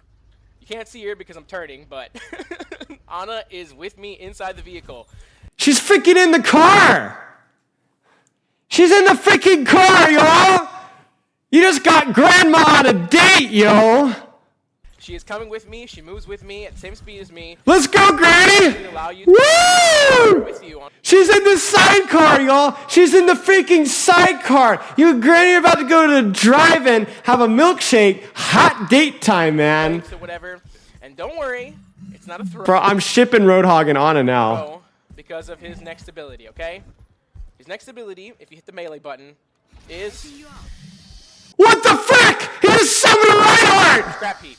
Now, this will actually break your car. You'll notice in the top left that it went on cooldown. This will actually break your car, and represented by this lovely Reinhardt Okay, so car destroyed, 30-second cooldown. Oh, so you can either break the car yourself or it's actually destroyed. It's 30 seconds. here is actually a giant scrap heap of metal. And when you break Giant scrap heap of metal. Yo, what do you think Reinhardt is, bro? No, that's so disrespectful. I theoretically want it to be made of armor, but that's a balance thing. You can do whatever you want with it. It has to be able to last you long enough. Theoretically, if you get into the car, you can use some, mitigate some damage because we know the biggest thing people. Wait. So you're talking about a big, like an obstacle, like a shield, kind of like a big hunk of metal you can hide behind. Have a problem with one of them, of course, is his one-shot hook, which is kind of dealt with already, but he also has a problem with soaking up so much damage, right? Because he's an ult battery, an ult charging battery, right? So this will actually block a lot of the damage for his giant hitbox, and theoretically, you could design it to be like an extra sidecar. Grandma. Nice to have like something he could hide behind. All right. It goes on cooldown, and you can get your card back just like that. Now you can also, let's say you don't want to like set up in a specific situation or whatever. You don't want to break your car. Match starting? Okay, we'll come back to it. This is freaking hilarious, man. This is wild. We're gonna have to keep looking at this. All right, desktop audio off, game audio on. Wait, why is the game audio not working? Oh, I muted this stupid thing.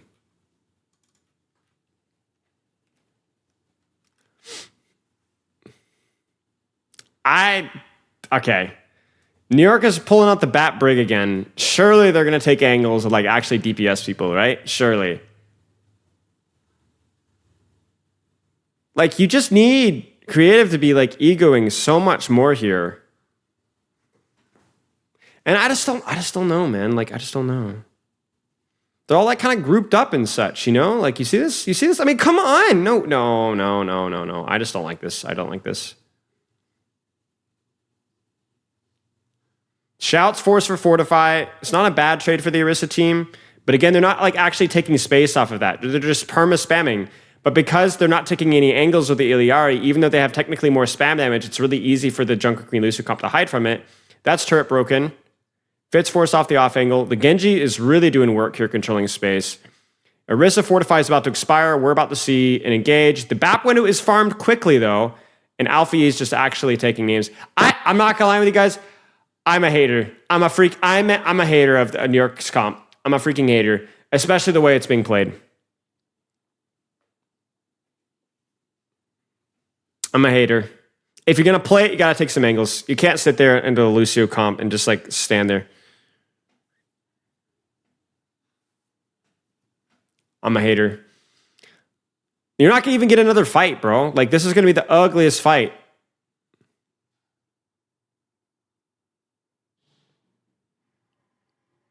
Like, they're just going to Sojourn ult and you're dead. Or Blade and you're dead. Right? I mean, this is a pretty open map. Look at that. Ice ult, I say. Ice block, BAP window. I mean, it's GG's. No. That is my official professional analysis of the situation. Not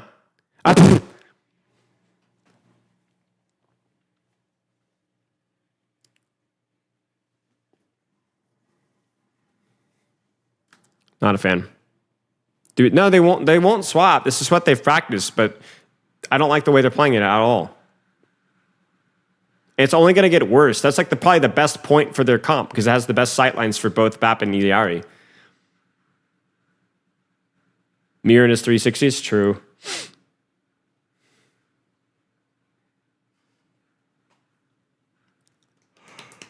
Like, look at how Washington are avoiding sightlines. They're not spamming these guys. Oh, okay, so good. Yes. Thank you. Holy crap. They took an angle. Now, your ult economy is still dog. But at least in the neutral there, Washington also beat Blades as well. That was how New York had to play it. If you're going to play it like that, that's how you have to play it, right there. Banthy engage forces a ton of cooldowns just by having your Illaari in an angle.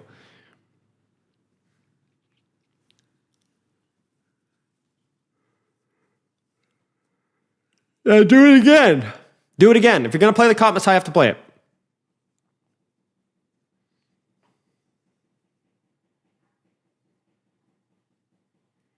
Stop. Oh, no. They're grouped. It's GG's.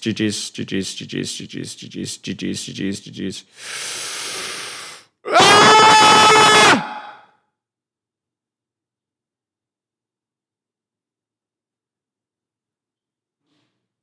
You have to take an angle versus these Lucio comps, man. Like, you can't... Wait, what's happening here? Fitz goes Soldier, but that's not going to change anything. I mean, it opens up a more solo angle. Mira goes Doomfist, I think, just to get back faster. The Junker Queen was fine. That's just to stall. He can't block because he's just going to get javelined. So Washington kind of fumbles the bag there in that fight. That one kind of hurts.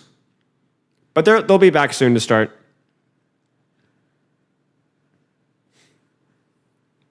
I actually think the Doomfist versus New York's comp is also pretty good because you have two squishy backliners that you can go on.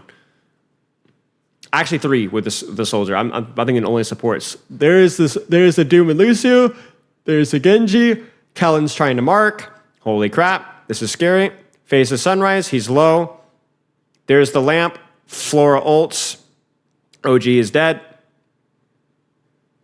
I honestly couldn't see New York's setup there. But yeah, they just closed the distance, and it's the GGs, ladies and gentlemen.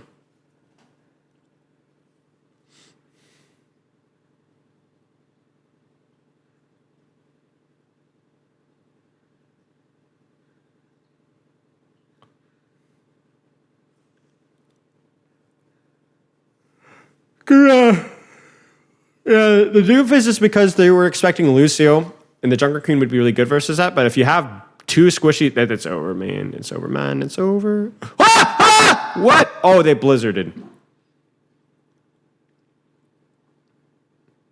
Actually, quite a good trade from New York there. I thought that was going to go a lot worse.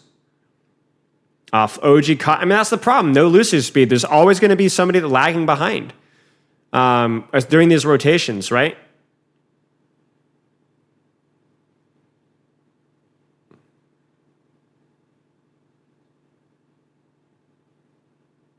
Gosh darn it, man.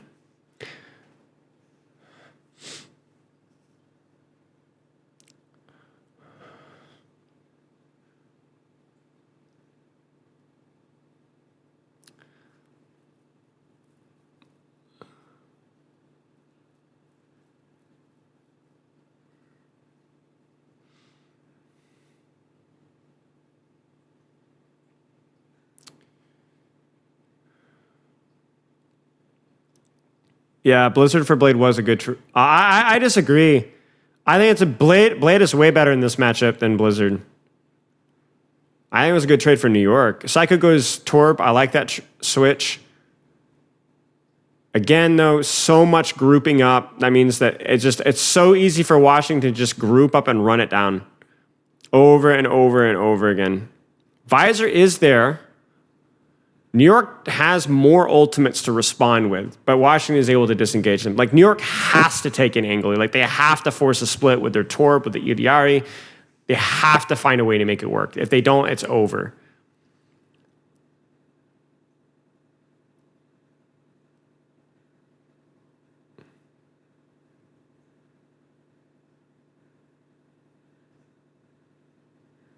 Hits Lucio, which isn't terrible. He is dead. Yeah, I was good. Do you notice, though, that they actually like took some space there? They weren't all grouped up. They were marking the Genji Lucio. That's what you have to do. I also think the Torb swap is much, much, much better with the controlling.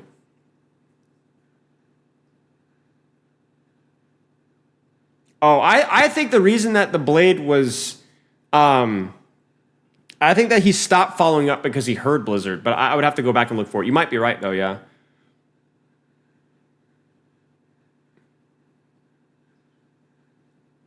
I actually feel like Tiro should be on Kiriko at this point in time versus what New York was playing. Something that can kind of take an angle yourself as well. Okay, they break turret. That's big. They have Blade. They have window. Oh, Mirror is dead. Mirror gets caught out. Notice how split New York is playing here, right? I mean, yeah, the fight was lost. You're not touching there. There's no point in touching. They didn't forget about the objective. You just, once Mirror is dead, it's over. You don't even take the fight. Don't waste ultimates in a situation where it's already lost. Just go to next point faster. Now, look at how close New York is to the point. That's really good for the composition because, again, the problem with their comp is how slow they have to rotate.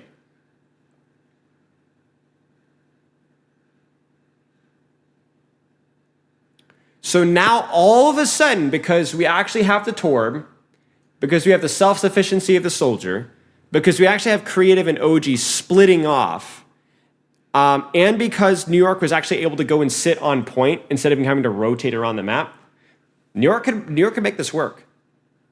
They're actually, the swaps that they've made with the Torb was much better, and I like how they're positioning now. I don't know why it took them this long to figure it out, but they've actually done it.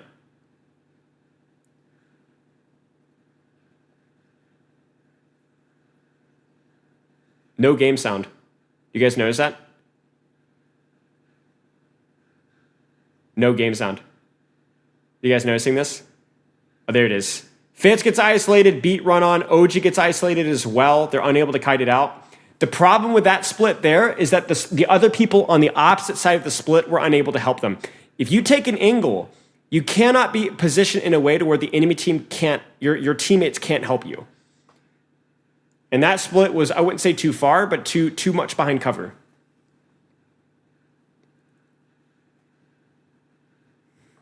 Washington's going to push. I think we'll probably see Doomel and Blade, potentially. Definitely Blade set up. That's the more important one to set up.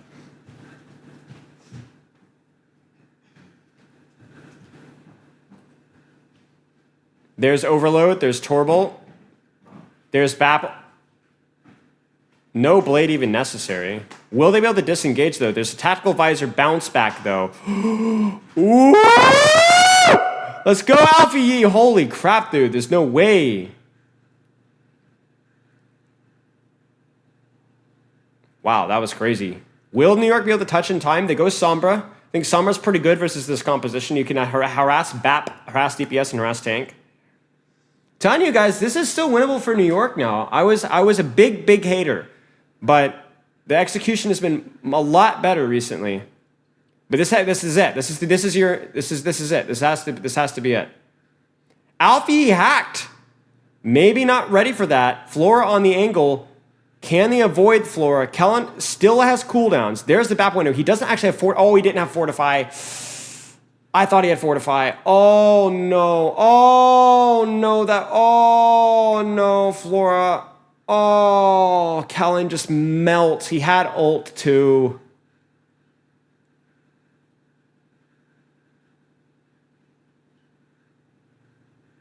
That one hurts.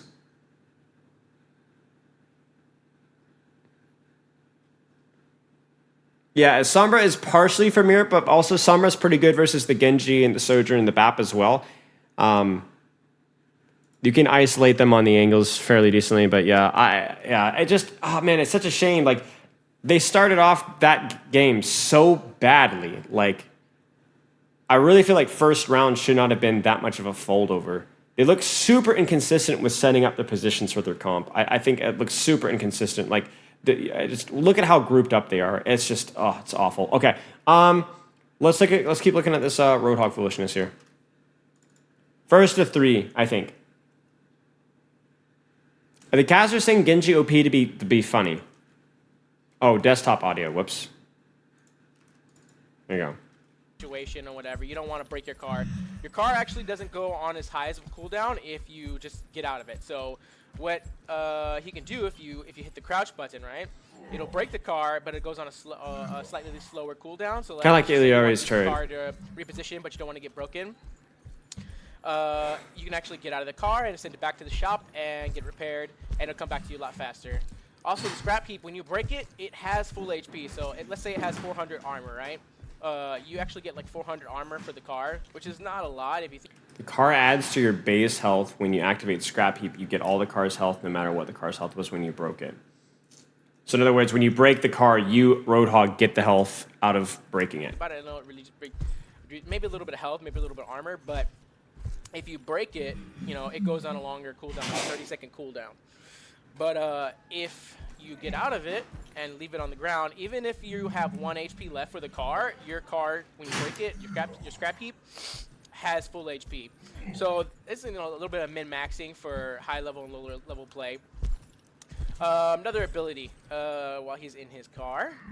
Oh, bless me. Summon the car, get in the car.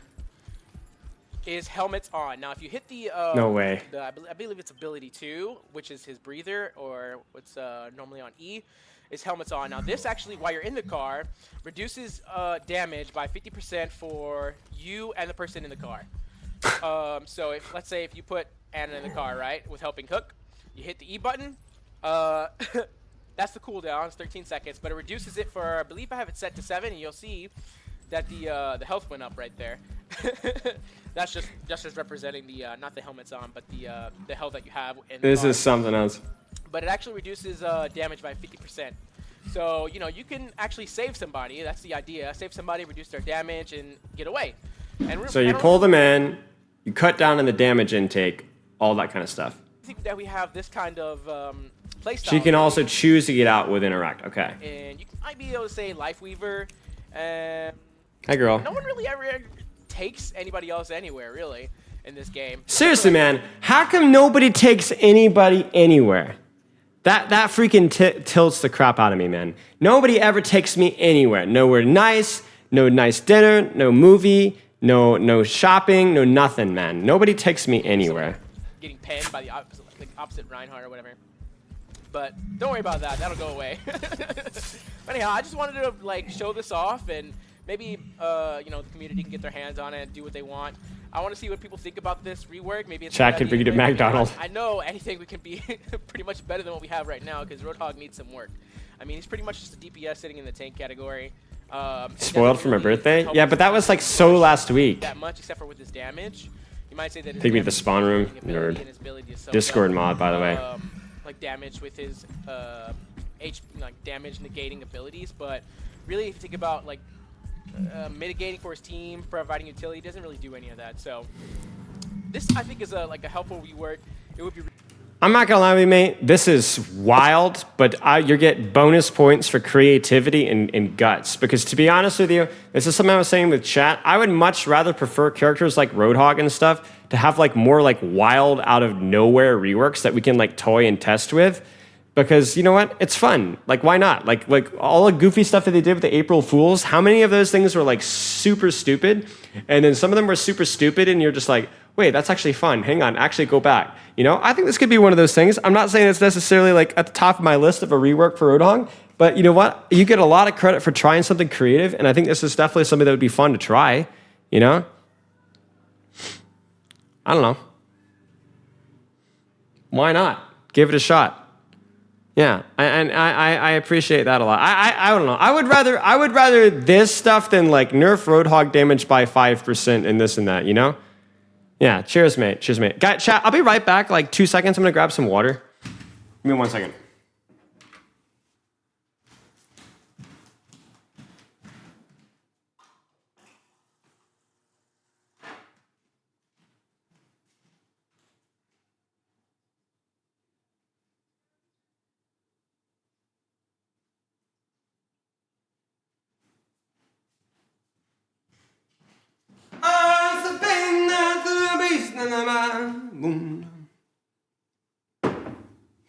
Get rolled.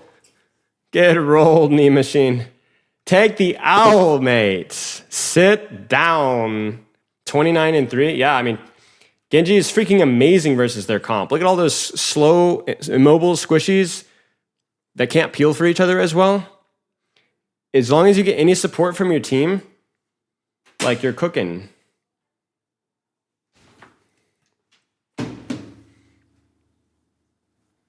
If you could bring me to McDonald, what would you get me? That's actually a great question. If you could take me to McDonald, what would you take? What would you get me, chat? What would you get me? You come in with my cat while singing that? That's actually true. I missed opportunity for sure. Don't hold it against me. You get a small fry, that's all? Listen. Listen, a small fry is still decent, you know? I don't know what listen, I'm not a huge fast food guy, right? I'm not gonna lie to you guys. But like, what the frick do those guys put in their friend? Okay, listen, I'm not a sugar guy, you know? Like, as I've gotten older, you know, I don't enjoy like sugar snack treats all the time, but freaking French fries, I freaking love French fries, man. I don't even, is there a bad French fry, guys? Let's be honest, is there a bad fry anywhere you go? I just missed a huge boost to the collegiate tourney scene. Oh, shoot. Seriously, I can't even think of anywhere that has bad French fries. Bro, Burger King fries aren't that bad. They're still good. They're just not as good. Well, okay. Here's one. I've been to one Western where they like didn't salt or pepper them. That one wasn't as good. Unseasoned is really bad, bro. I'm not gonna lie. No salt, no pepper. Bro, okay, true story. Y'all about to get like smoked. All right, listen to me. I made my own fries here. They're like all natural, organic, like no oils, no nothing, just like the potatoes. And I baked them with like, it must have been half a bar of butter. Sorry guys, it just had to be done. And it was a little bit of cayenne, a lot of pepper, salt. And I think it was a tiny bit of garlic powder. And then I didn't burn them, but I blackened them a little bit. It was so good. There's just so buttery. Buttery goodness. Oh my gosh, it was so good.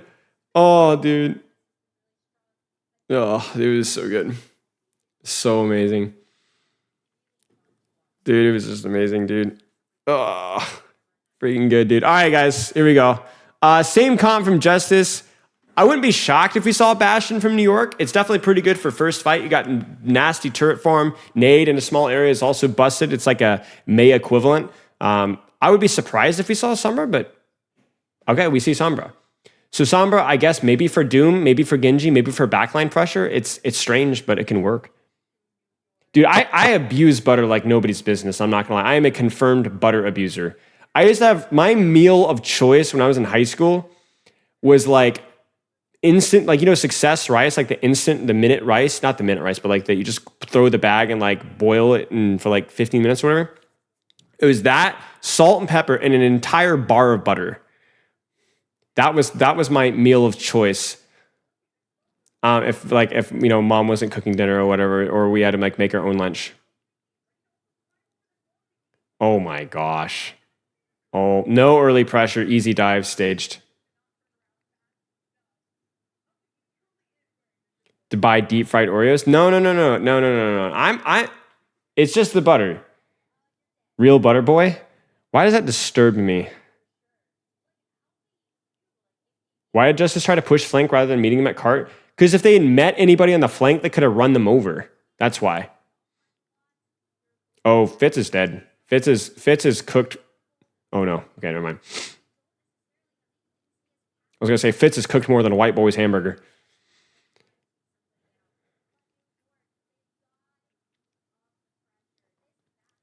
But he is not. Fitz is indeed not cooked. Okay, so let's see what we got here. There's the turret. There's the walking. Again, they punish OG in the rotate. They don't have the lamp, though. It's really hard for me to see the timing of these engages. However, it has been pretty easy for Justice to either LOS or avoid the bash and follow a ton. Yes, remove the glass. Yes. I'm that guy. Say the thing, Bart.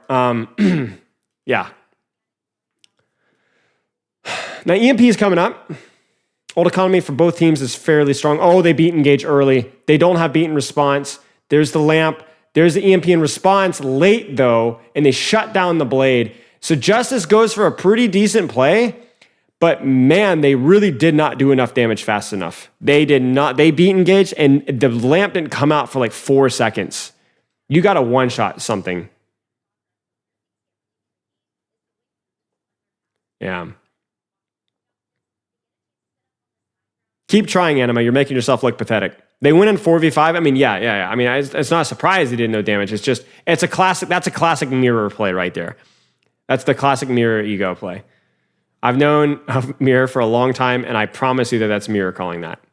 They don't have beat in response to that. That's actually a massive shatter. It's really unfortunate that the pin is canceled. Oh, no, man. They don't have anything to respond with. The beat comes in very late from OG. I don't know if he had it in time, but the beat comes in way too late. And that should have been a fight win from New York off of that shatter. That is the other famous one. Angles, timing.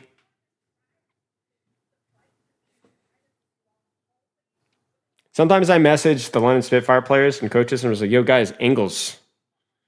And they're like, oh, yeah. Thank you, Grandpa. All right, Bappults, or Bastion ult, Psycho. Bastion ult, don't let me down! He did it! He did it. That was fine. That was a fine Bastion ult, honestly. I really, unironically, it was a fine Bastion ult. It actually gave them a lot of space. It's just amp speed is too powerful. So yeah, it was fine. That was fine. I'll give A for effort there on that Bastion ult. Not a whole lot more Psycho could have done. Just the nature of the positioning there meant that they had to cut it out. So I'll give credit where credit is due. And it did something, right? It forced them immediately to disengage and give up 45 meters of push progress. So which is something, we're back in a neutral trade here. And it's Bastion ult too, right? It's not like it's super, super busted. There's a turret. The nade doesn't quite hit. Now, that does open up New York to being pushed here. So let's see if Washington finds an opportunity. It doesn't look like they have a huge opportunity here. Kind of a stalemate. They force Alfie E out, but Fitz dies to freaking rail. I don't know what happened there. That's super unfortunate because New York was in a great position to deal with that one. In fact, they still might use a BAP window here, honestly. It needs to be now, though. This might be a little too late. Yeah, it's a little too late. So at least they forced the blade out. But yeah, New York had a nice setup there. They were able to survive until their next turret form. They use they kite out Shout. They were about to have ultimate. Old enough to be a grandpa? Yeah, screw you, man. He's bagging? Yeah. The man has a massive bag. Another one of those things that just really wish that had not been said. Nice kill from Fitz, though. The beat engage is brutal. The hack is also brutal. Fitz is smoking. Oh, honestly, not the end of the world for New York. Not the end of the world. Yeah. Fitz goes off. Sombra's not working as well. Fitz goes on May. Fitz thinks he's Fitzy. Fitz thinks he's Fitzutzen. They get the Cappy, though. So the Sombra's not working as well. Fitz does think he's Fitzy. Yeah, that's true. Shatter is going to be pretty big ult value here. I'm curious to see how Washington plays around it. Shatter, when you don't have an answer for it, is pretty tricky. They did a pretty good job out of it earlier. Let's see what they do.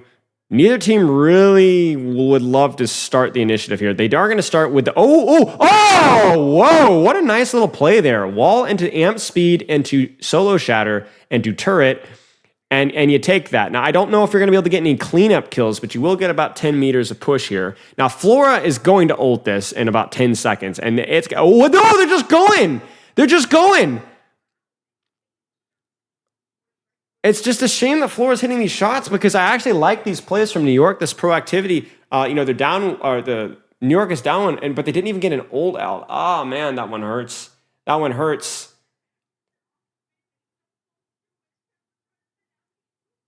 Oh, my goodness, that's brutal, man. That's so brutal. That's actually such a heartbreaker right there because New York has a nice little set play. They actually have another set play afterwards, Bastion ult into the Mei ult afterwards. I actually didn't even see the Bastion ult, but Flora just hits a shot. Between maps, yeah.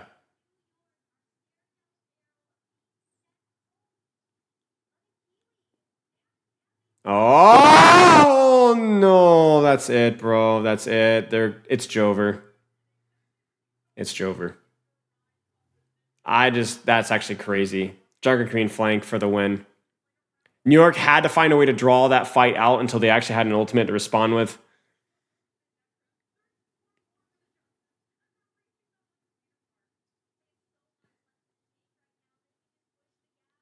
All right, Mei ult time. They have to kite out the VAP window. They really can't push it. Justice are going to be saving Shout for Mei ult there. They actually use Sojourn ult. Fitz dies. Oh, bless me. No. They have to beat. Beat! No!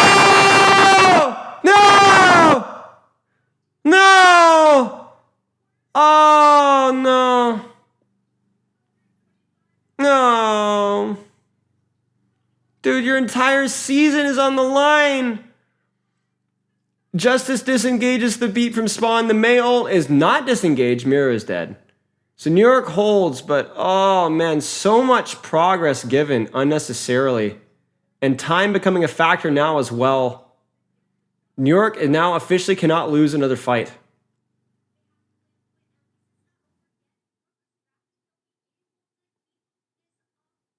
Oh, sorry. Well, okay, my mic will peak, but theoretically the volume should be not too loud, right? Right? I have the gain turned all the way down. All right, well, this is it, ladies and gents.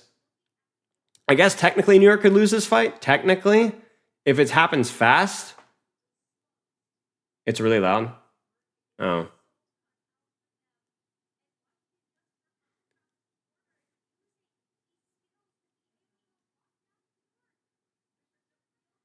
There's the BAP window, but Lamp is already used for New York.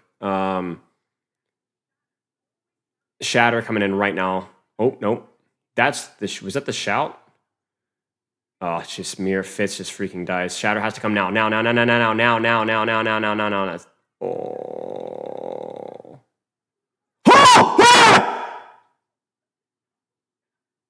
It doesn't matter. It was super sexy though. Oh my gosh, I'm sorry. I did it again. They're not going to move. That's it. That's the New York season.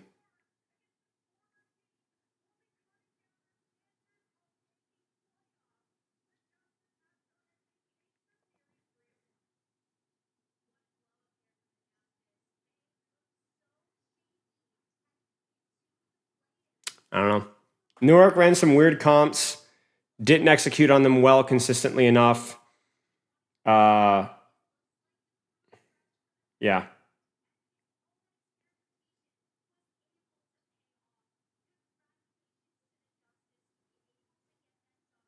That's it.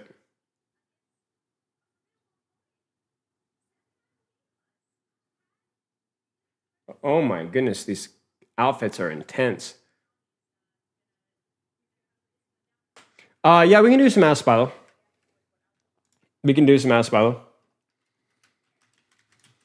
Yeah, I mean, New York season over, but all things considered, I think a relatively successful season. I think you definitely overperformed expectations. So I think, You're kidding yourself if you don't think. Let's do it. Let's do 3 or 4 more Ask-Spilo. I don't want to do a lot more. Okay. Team comp. Ryan, Junk, Sim, Lucio, Bap, and Gibraltar first defense. Is it good to hold spawn with this comp? Ah, gosh, darn it, man. Yeah, it's probably good to hold spawn with that comp. Yeah, probably good. The junk doesn't really get a lot out of it, but you're gonna need to play for multiple fights with that comp. So, sorry, water. Interesting things you've worked on with Admiral while in London.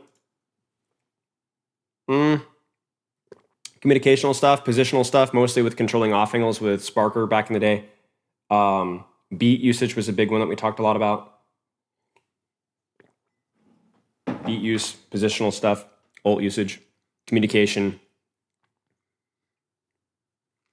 When does one know, wow, that their mechanics are holding the back are the problem? For a lot of scenarios in Overwatch, one can get away with having poor positioning.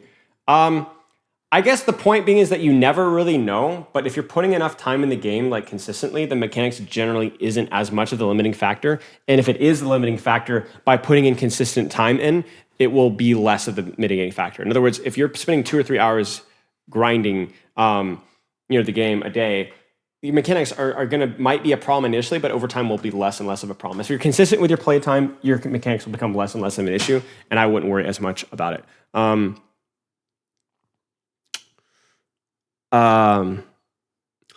Let's do one more. Or two, let's do a few more. Well, I don't remember where I heard this from, but I was told shooting a pocket in Mercy was a low-level play. Is this true? No. I think it depends. Like, if you can shoot the Mercy, always shoot the Mercy first, but you might not always be able to shoot the Mercy. That's the problem. Like, you might not have the angle or the position or the hero that can actually shoot the Mercy, so you have to shoot the pocketed target. I really don't think it's that complicated. We saw a bad Bastion to were an Owl. Can they do combination with the Ristle to make it more effective? They sure could, yeah. Yeah, they sure could. They sure could. What are your thoughts on Iliari? I think she's good. I have to keep. I've not gone over the top with like telling you like what she needs or what's strong and what's too strong and what's too weak with her, because I don't think like it's unlike Lifeweaver. It wasn't immediately obvious the good and bad things about the character, which is good. Like no character should be that easy to solve. But so far, I think my impressions are overall positive. What's the Elo Mastery Coaching Project? Elo Mastery Coaching Project is just a subscription service, which there are a lot of things that are for free. Free coaching calls, guides, meta-analysis, Q&A, a lot of other stuff that the service provides, and I've been just helping out with it. So it's really, really cool. It's really, really, really cool. If you guys want to invite for that, just let me know. Does Sim work on that map, or did the boops counter it? What map? What map?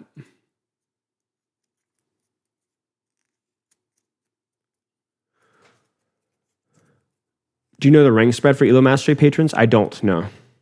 The map they were on?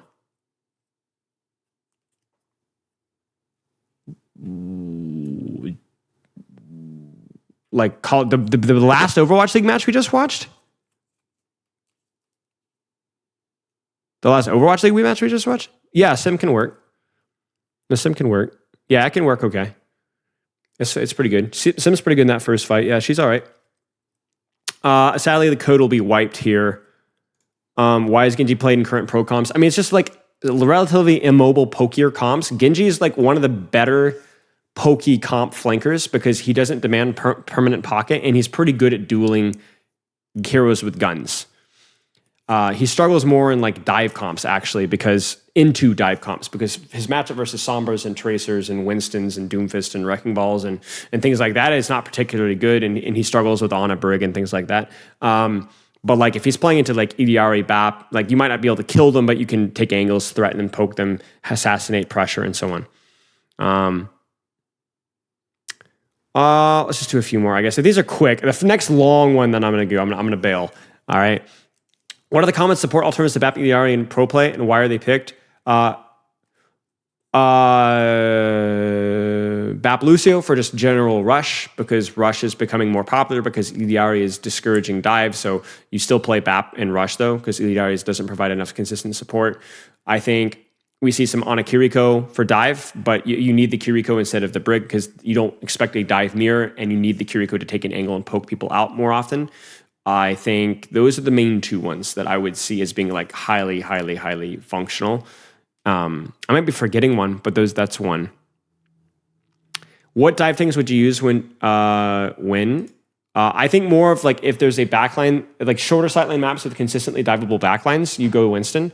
More long open sightline maps versus heavier spam, you go like Diva. You could also go Ball as well under circumstances. Doomfist is pretty flexible. Doomfist doesn't really have a strong, weak, or strong point. I think Doomfist is maybe a little bit weaker in the brawlier maps, but like you like him in more open maps like Ball, but you might play him if you don't have as good of a Ball player.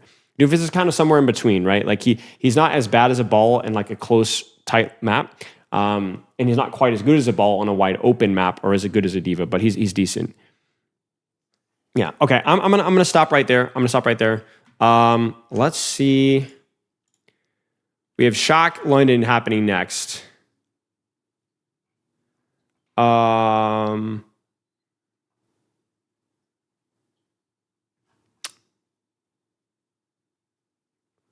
Let's look. Let's see if there's any hammer times that might be worth looking at here.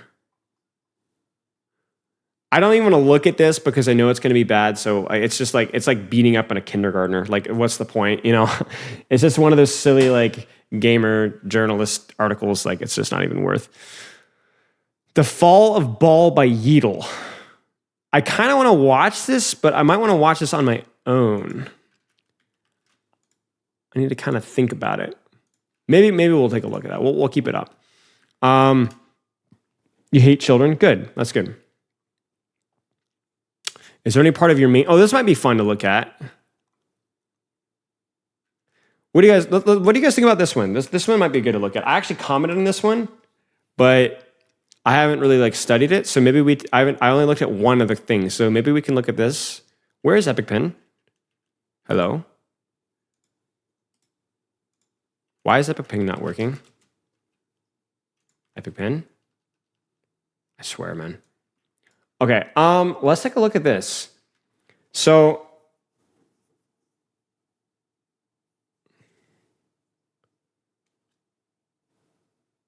hey, can I post an art of an Among Us guy with him? No, literally 1984. Yeah, sorry. Okay, let's take a look. Is there any part of your mains kit that you would trade for a buff in another part? I'm actually curious what you guys think about this one as well. Permanent Invis, the most boring part of Sombra kit is arguably the most powerful too. Yeah, I think this is fair. It's just like the aspect of like, it's like it's something that's like not super effective for Sombra in like low to mid rings, right? It's more of a high tier thing, but it's also super annoying to play into. And if they were able to like shift part of her kit strength away from that, it would be so much better. I also think it's hard because it's like you never have any idea where the Sombra is. I think that's something that can make your life, like with the old Sombra, you could predict a lot easier. Now you literally have no idea where she is. And I think that's a huge problem.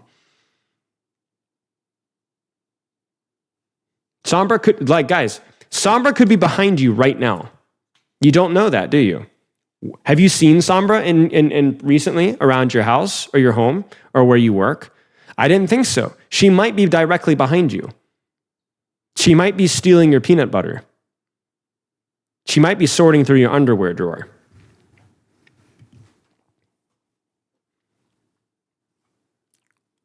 Ryan is honestly in a great state. It's the rest of the balance. Yeah, I mean, I agree. I think Ryan is honestly fine. Now, an interesting comment is Hammond moment.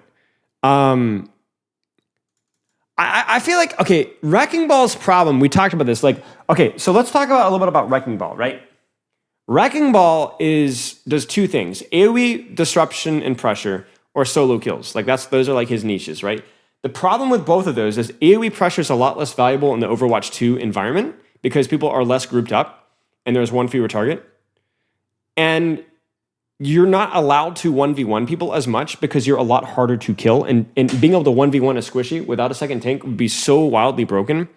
So I feel like Wrecking Ball needs some sort of like, I don't want to get into like a rework discussion here, but like, I feel like he needs more like dynamic in what he does, and he needs less health. Like he needs to be less survivable. If we were able to nerf CC a little bit, and at least in how it affects tank, like May freeze, a little bit of Discord over and stuff, and then like actually like nerf his HP down, I feel like we could give him a little bit more dynamics with what he could do. I wouldn't say Ball doesn't work in 5v5 because you guys also have to understand that Ball already was kind of a niche character because he was pretty difficult mechanically to play. So the reason why you don't see them is twofold. It's hard and he is hard. You know what I'm saying? So Ball was never going to be a popular tank, guys. It was never going to happen. He was too high skill ceiling, high skill floor in terms of like the level of skill required to play the character. But like being seen as often as rarely as he is, he's a little too niche. Yeah.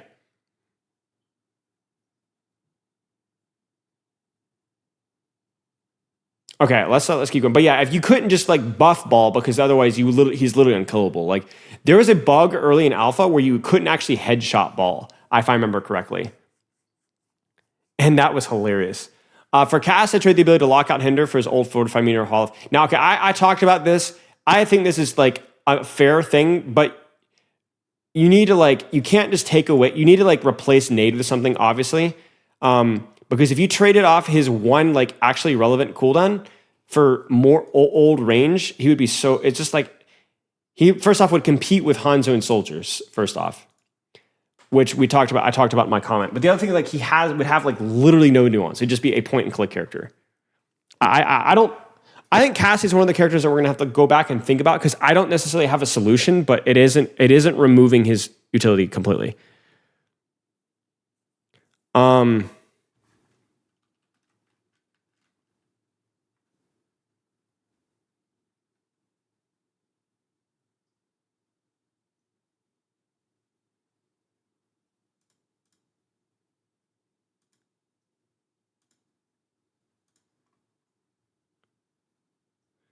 This comment's stupid. Storm Arrow, Dynamite, and Helix allow them to beat Cass at short range. I mean, Storm Arrow, yes, no. But honestly, Cass, if you're losing at point blank range versus a Cassidy still has an advantage in short range versus a Hanzo, even with Storm Arrow. Grenade is better. Grenade plus his weapon is better at close range than Storm Arrow. I mean, I agree, it's close. Dynamite's a dumb argument. Helix is a dumb argument. This is bad faith argument. So you're getting a downvote from me, ladies and gentlemen. Guys, I won Reddit. I beat Reddit. I downvoted a comment. My monitor just turned off. Wait, is that it? Wait. Wait a second. Did you guys see my monitor just turned off?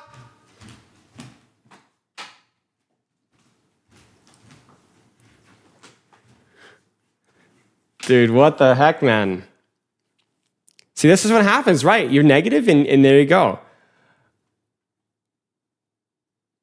But yeah, I don't know what his quote-unquote identity is. I don't know what range he has.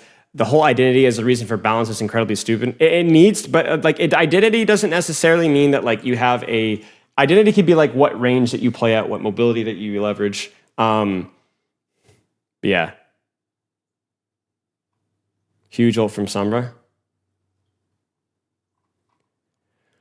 Revert Life Weaver's utility or HP to 200 and make his auto reload or weapon faster. Yes, let us be more frugal. I think this is a good idea. I think like with his pedal and with his slight hitbox nerf and with 50 HP rejuvenating dash, I think his survivability in terms of his tankiness is decent. I don't think he needs the 25 HP anymore if you made his like actually allowed him to defend himself with his weapon a little bit better. Yes, do not downvote. Otherwise, you're literally screwed.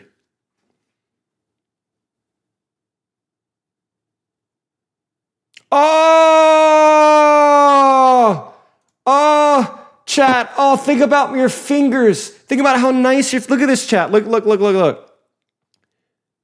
Instead of holding left click to charge up a heal, it would charge up on its own and you would click to release it. Oh, my goodness. Oh, please. I need it.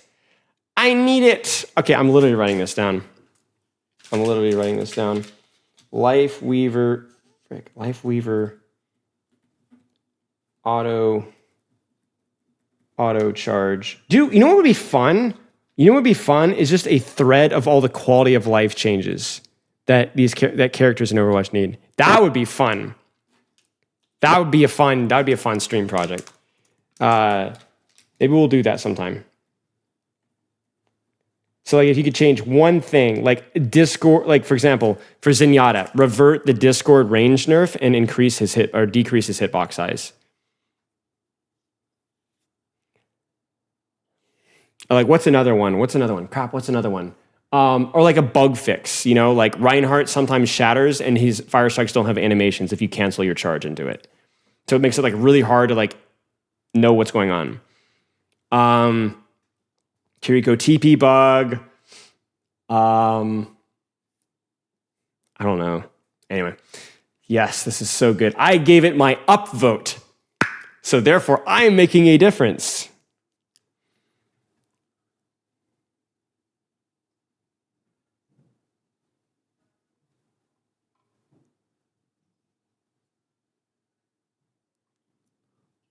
Okay, Doomfist thing, yeah. For Ashe, I would trade Existence of Mercy to get the old damage stats back. Yeah, no comment on that one. What would I change for Brig? All right, hot take.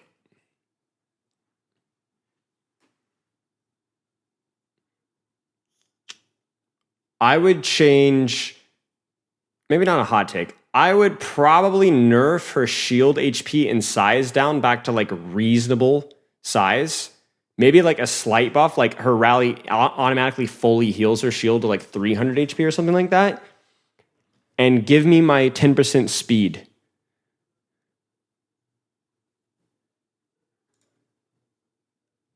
Or something like that. I freaking hate the lack of rally speed now. I think it's obviously you'd have to be careful because now it stuns. I don't even know if you want that anymore. And maybe the instant armor would have to be adjusted, but I freaking hate the lack of speed. Like it was such an important tool to like actually like give dynamics to stuff to her kit. But like I did not like what they did with her ultimate. I won't mind if they wanted to buff her ultimate, but they talk about like this crazy rally rework and all these people are like, whoa, and what do? They took away her speed, they made it stun again, and they made this big, fat, flat screen, HD, belly scratching, middle-aged, NFL watching, belching dad of a TV shield. And what, like, I literally thought it was a joke. I thought it was an April Fool's thing. I'm not even joking. I really thought it was a joke when I saw the side of their shield. So nobody likes that. Like, nobody here, why? Rally only was her. It was just her. It was only her. She had like a 10% chat? Something like that. It was just a minor speed boost. It just gave you so much more playmaking capability. But now it's like she's unbelievably difficult to kill and slow. And yeah, I don't know. Yeah, it's less of the speed boost. So yeah, I don't know. That and the armor pack range. Dude, bro, there's your quality of life thing. Bro, freaking give me my armor pack range back. Please. Like, it's so painful to lose that armor pack meterage. Pre-buff for Macho when he came out? Oh, dude, he was trash. Ram was straight up hot garbage when he first came out. I remember playing him in quick play and being like, this character is terrible. Because he had no speed in his nemesis form. Yeah, bro, seriously, losing that meterage on that armor pack. Anyway, but yeah, I definitely want to do. Oh, hey, check it out, Brigmain. More mobility. With more mobility, she can target inspire. I would love for the shield bash to reset on kills. Huh? That's kind of an idea. I think this is something that they should try. Oh! Dang it! But yeah, they should definitely. I think that'd be fun to try. It'd be something to try.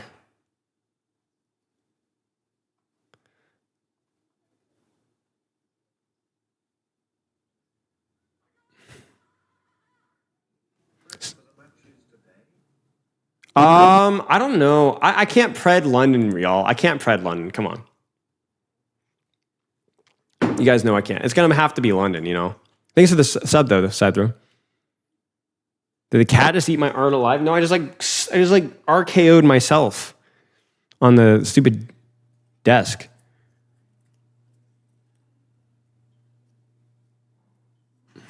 Yeah. Rez, give a big pick with Helix Rocket from long range. This is why we struggled so hard with Mercy, though. Do you guys remember the Mercy? Well, obviously, the Mercy thing we were talking about a few days ago. Dude, it took us over 2 freaking hours to figure out a Mercy rework that even sounded like halfway reasonable because nobody knows what to do when you replace damage booster Rez. Nobody knows what to replace it with. Dude, freaking Mercy mains. I talked with Skiisty. We had that like collaboration. What was it like? Oh my gosh, that was like almost a year ago. And nobody freaking knew what to do.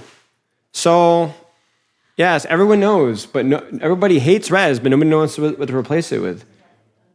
So, I don't know.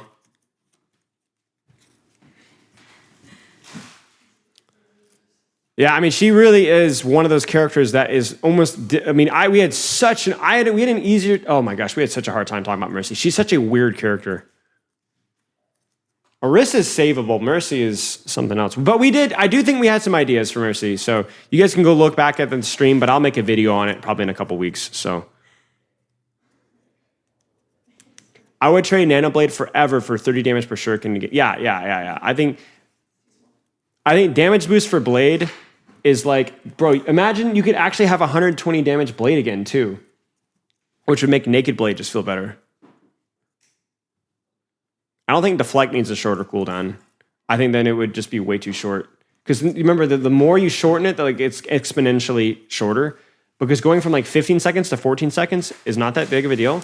But going from 8 seconds to 7 seconds is a really big deal, or whatever it is. Ball player, I trade something for something else. His survivability, hit the massive HP. The shields were a big quality of life change, but now he just has too much HP.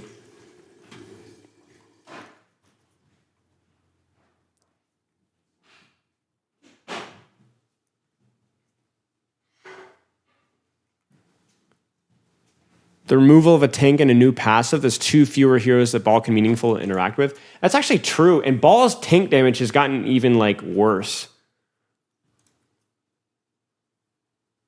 Am I getting body blocked by all these tiny Asian girls?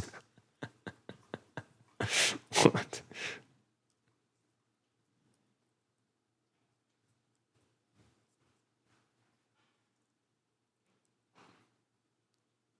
Love Cussa and Jaws. By the way, Spilo, your Genji main friend you raided last time got mega tilted after you left. Tragic.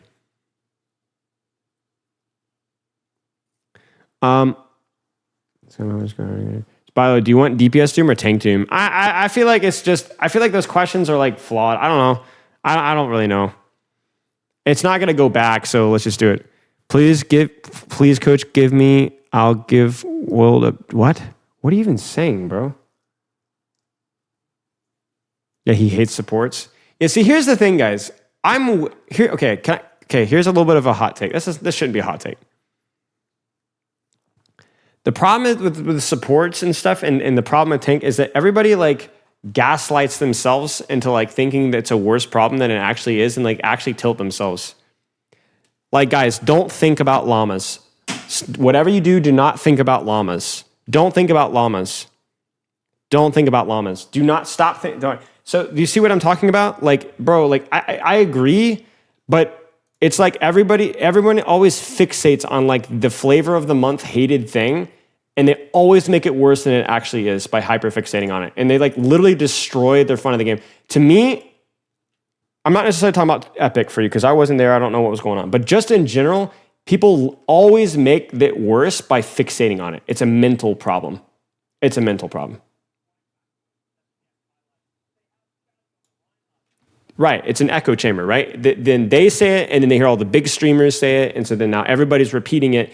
And even if they were right to begin with, it's always exaggerated. Like, guys, support's OP, but it's always exaggerated, always exaggerated. People are freaking out like Ana was like literal Satan herself. And it's just because Ana meta was around for a long time, and that's what a bunch of streamers were saying. So now that I'm going to say it. Was Ana OP? Is Ana OP? Arguably, yes. Nade, sleep, yes. But it's always like you can't even have any sort of nuance or discussion with these people because people get so emotionally invested. It's like it's hard to have these discussions. Oh yeah, I need to actually change the title. All right, Symmetra Bastion. I like both comps from both teams. Genji's a bit of a Bastion, not counter, but can work with that. Obviously, Proper is also cracked on the Addict. And then the Jungle Queen is just more of a selective thing, just allows the speed to be able to close the distance really quickly and rush in. London gets run over. That should never happen. I don't know if Lamp was late. I don't know if they were unable to disengage. But Shock looks very well equipped, at least at the very first fight. So that's good to know. Yeah, I got to change the title. Remind me to change the title to something after this. Wait, is that not? Wait. It's double elimination, right? So New York is not technically done, right?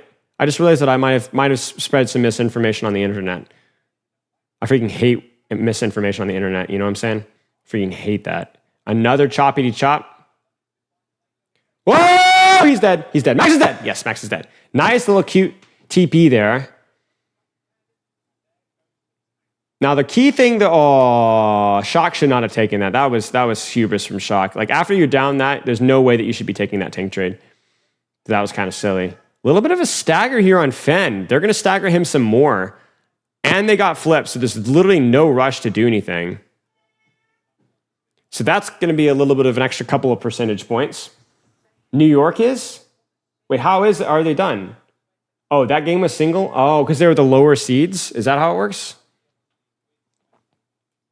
Well, that sucks. I'm not going to lie. I know literally nothing about this structure or format at all. Bastion ult, probe. I couldn't quite see the ultimate. The first drop was bad. They snipe Lucio. Okay, yes, okay. Got it.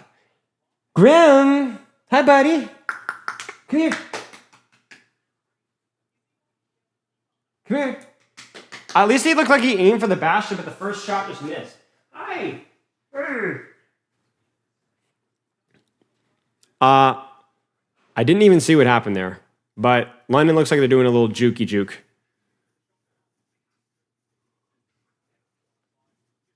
You go see Will? He's trotting over. Bounce. Okay.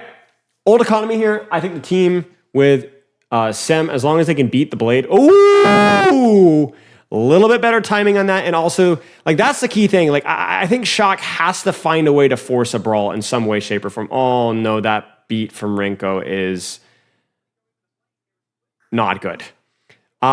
You cannot play a poke battle like that. This is not going to work. They have Rhine Shield for their Bastion, and they have the Symmetra right clicks. Like, Shock has to find a way to close the distance. I know it sounds weird that you want to close the distance onto a Reinhardt, but Junker Queen is not going to be able to protect her Bastion, and Genji's just not going to poke as much as a Symmetra is. Like, they have to find a way to force this brawl some way, shape, or form. They can honestly just use the ultimate here. They need to break TP so that they get a free ult and then look for a beat afterwards. They do get flip. That's actually pretty huge. There's the turret form. There's the TP. The TP is taking a point. This is not actually that good for London. They do need to force one. Oh, they juke back. Oh, yes, and they force shout. That's good. That's going to force an ultimate from Shock pretty quickly here. London honestly could just beat ult or beat engage. Terrible Junker Queen ultimate. And then the Blade is used on top.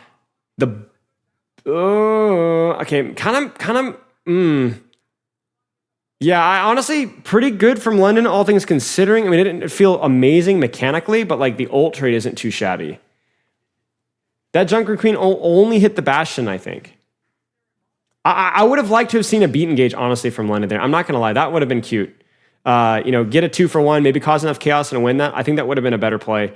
Sparker's going to use the ultimate here. What's he going to do with it? He hits one as Suzu, and he still gets Fen. Yes, Sparker! And he hits Probe. Probe is 1 HP on the Bastion ult. Probe's Bastion ult is not nearly as good. Sparker, thank you. Look at that, guys.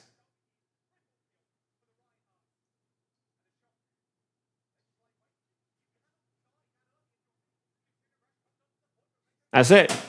GG's. Bastion diff. But Spitfire took the Bastion trades way better. Shock wins the first fight. Shock is able to play around avoiding the sightlines on a retake, which is pretty reasonable. And it took kind of a long time for them to get the retake, but holy crap. Finally nice to see a Bastion ult. How are we doing? Doing well, Varashi. Did Sparker watch my video? Knowing Sparker, yes, probably. Hey, look at that, guys. Who would have thunk? Bastion ult has potential to kill people. How are we doing? Yeah, this guy is so disconnected with real life. He's always asking we. When's the next Ask-Spilo? Next week, probably. Probably next Thursday. Maybe next Saturday, actually. I think Saturday is a good time. Thursday is going to be tough depending on how many products I have, and I'm expecting to be busy with next Thursday's stream, so. First kill of the day with Bastion ult? I think so. I honestly can't remember.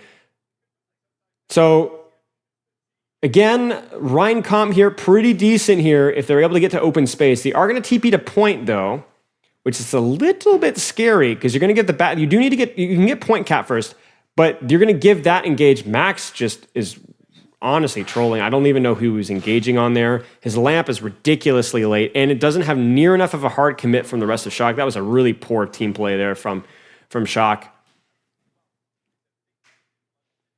Why not use the Royal Wii for a short... Please, Varashi. Please, Varashi. Get help. Okay.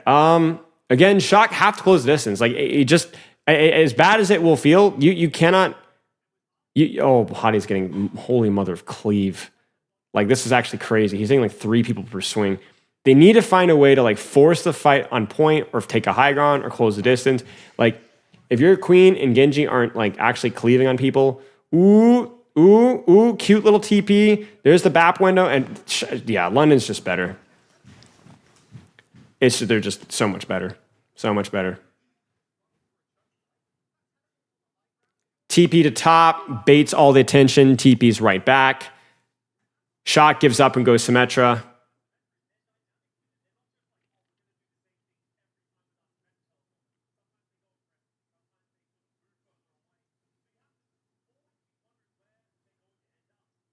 There's a TP across. They get to high ground. They do catch Sparker. Sparker is pulled. A little bit of a panic there. And dude, the problem right now is that Shock are not building ultimates right now. Like if they don't get a kill, okay, there's the kill. They needed that kill. Do you notice, by the way, Shock actually closes the distance. Things get kind of messy. Shock have to win this fight. This is it. Like you have to win this fight. Max's ult only hits Sparker. He should die, though. Symmetra wall comes out. Good time on the Symmetra wall. Shock don't have Blade yet, but they might be able to stall just in time. There's the TP. That's really scary. Ooh. Honestly, not a bad play from Hadi there. I think you did need to kind of roll the dice there, given the ult economy. Because you know that the Blade and the Kitsune were coming up soon, so... Dark horse. I don't think London's should be a dark horse for this play-ins. I would say London's probably a top half for the play-ins. Maybe I'm a little biased here, but I think London should be considered probably a top half, given the chaos of the meta, the team play of the meta, and the lack of dive. Like I think London is probably top half, I would say.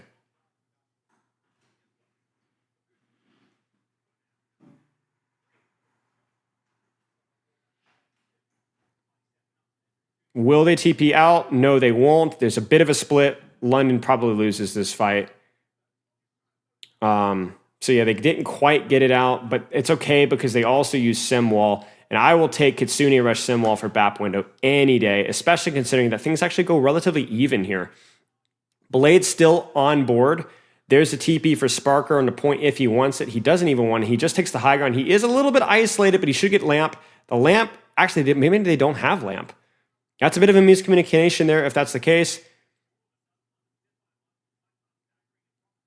Nice kill. This guy's in Shuriken actually is really good.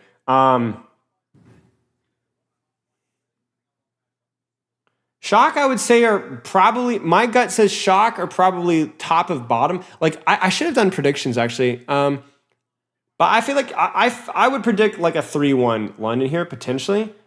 But, yeah. Like I say, it's going to really be off of the shoulders of Proper, to be honest with you guys. depending on the map, and probe as well if they're able to play. There's the Bastion ult. They're unable to really push off of it, though. There's the beat engage.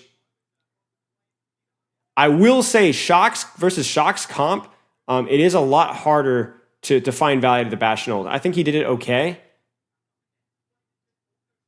The beat is used. They don't quite get the flip. Hottie's low. There's the lamp. The lamp is good. Oh, that's really fat. Shock is able to close the distance. Wow, okay. Now, I don't know what to expect the next map from either team. Because this map is so wide open, you could see Shock or London pulling out something really weird. We could legitimately see Widowmaker. I imagine we'll probably see Symmetra from both teams, if not some sort of range.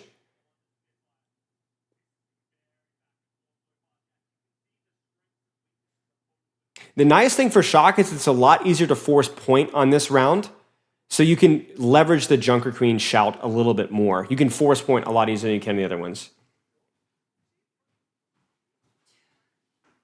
Possibly can bring Sombra to support. I don't know. It's possibly interesting. What? Looks good. I'm starving to death. Me too. Do you have any fruit? Have like an apple or something? London egoing, they're pushing hard. There's the shout. Genji's not in the angle anymore. The Symmetra on the flank. London chokes them out. They're probably going to rotate the point relatively soon here. There's the pushback from Shock, but they don't have shout with it. Sparker is isolated though. Will he hit the grenade? He's looking for that grenade. He hits the grenade. That's going to force a lamp out, and they do catch probe out on the angle. Will they get traded though?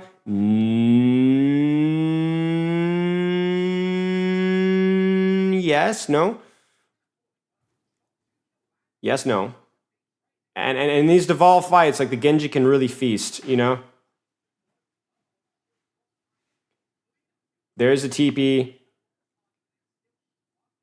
I think probably a pretty reasonable move there from London to kind of regroup here. You had later deaths here. You need to try and regroup and then re-push back out. Admirable's a really fast beat here. Keep an eye on that. I think we'll probably see either a beat engage or beat first ultimate that Shock uses, even if it's BAP window. Let's actually see what they do. They're trying to save TP to chase. You notice that? So they sim wall. They actually don't beat there. There's the BAP window in response. They're going to use the Bastion and beat to break sim wall. Sim wall is broken. They catch probe again. Again, always winning these trades. There's the beat engage. It doesn't hit Hottie. Proper blades. Proper is just disgusting. Like, Shock had no business winning this fight. Like, actually no business, really no business winning this fight with the advantage that they had in that fight. London did. That's actually crazy to me, guys. That's actually crazy to me. Sparker is competent Widow. Sparker is quite a good Widow, yeah. I would say mid-table. But I don't know if when's the last time he's played it.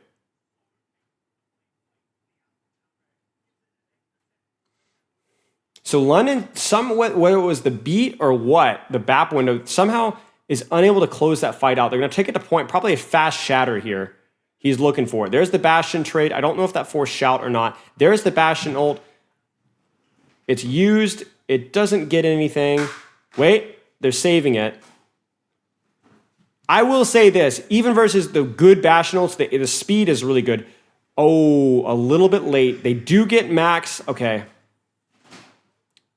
Man, chat, this is rough. You got to give Shock some credit. They're winning these devolved fights really consistently. Orange? Yeah, honestly, anything, yeah. All right, this is it. This is all on Sparker right now. Sparker on the Bastion trade or Sparker on the Bastion ult. I think we're probably going to see an opener with Bastion ult here. Just to create some sort of space. That's 1, 2, 3. Bastion is 1 HP. He doesn't quite get the third one on the Bastion, but it does force Baptiste out. The BAP window is there. That's it, guys. That's it. Ouch. Proper handing fights that they just had no business winning. And they just had no business winning. Yeah. It's really hard for me to analyze in the moment these things. So this one definitely deserves an analysis back. But wow, well played by Shock.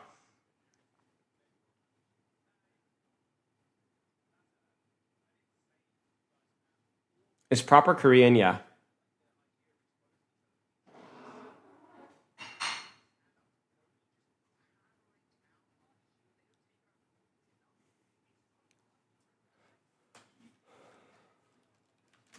Okay. What were we looking at, chat? No, what were we looking at? Where is it? Trading parts of your kit. Did we finish that? Or was there other parts?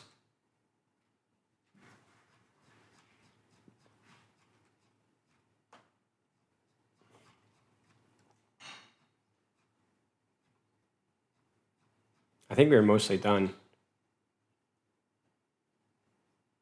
Yeah, I think that was mostly it. Yeah.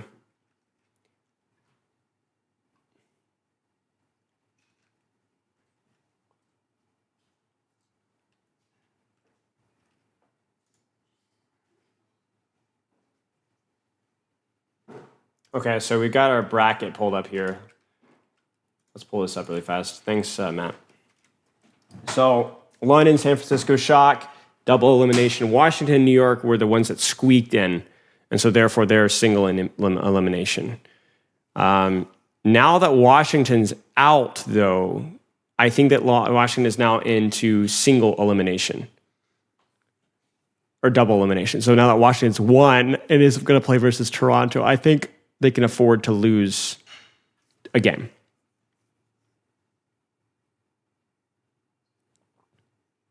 Yeah, London it's just the nature of these team play compositions. Like, if you don't have, like, the skill, like the mechanical expression, like pop-offs, I mean, you need a couple of things to go wrong for them, and they didn't. Proper was the one that was making the mechanical plays. Okay.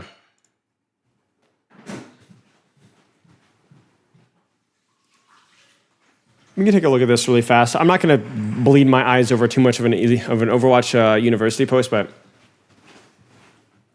thank you. Where's Will? I have no idea. Will?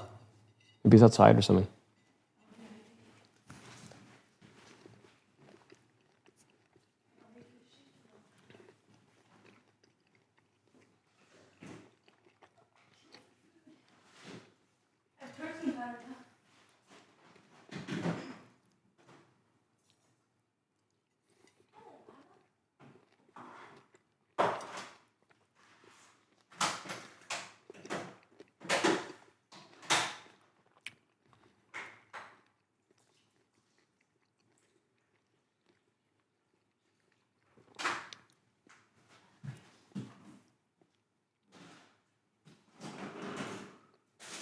The movement speed ability about Iliari is really important.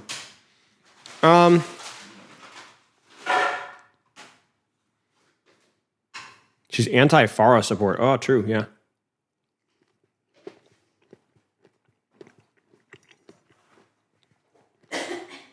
Virachi says hi. Hi. She says hi. Dude, this one's strapped up. I gotta have to be, like, tall. Mm-hmm. Mm-hmm. It's pretty good, though. Mm-hmm. I have to sew 2 more things.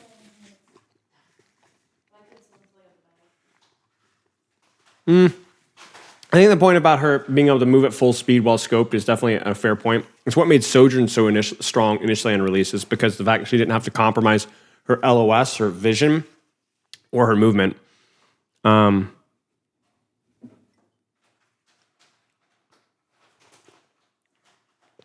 Cheers, Astral Roy. That was Lightwaves. I don't know if you guys know Lightwaves in Discord or Quark or Fun Police. This moron. She's going to be with us in Toronto. She did the sub icons. Oh. They're old. They're like 4 years old, 5 years old. Been around a long time.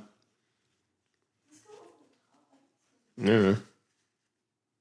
Yeah, she's a genius. She's French, but we don't hold it against her.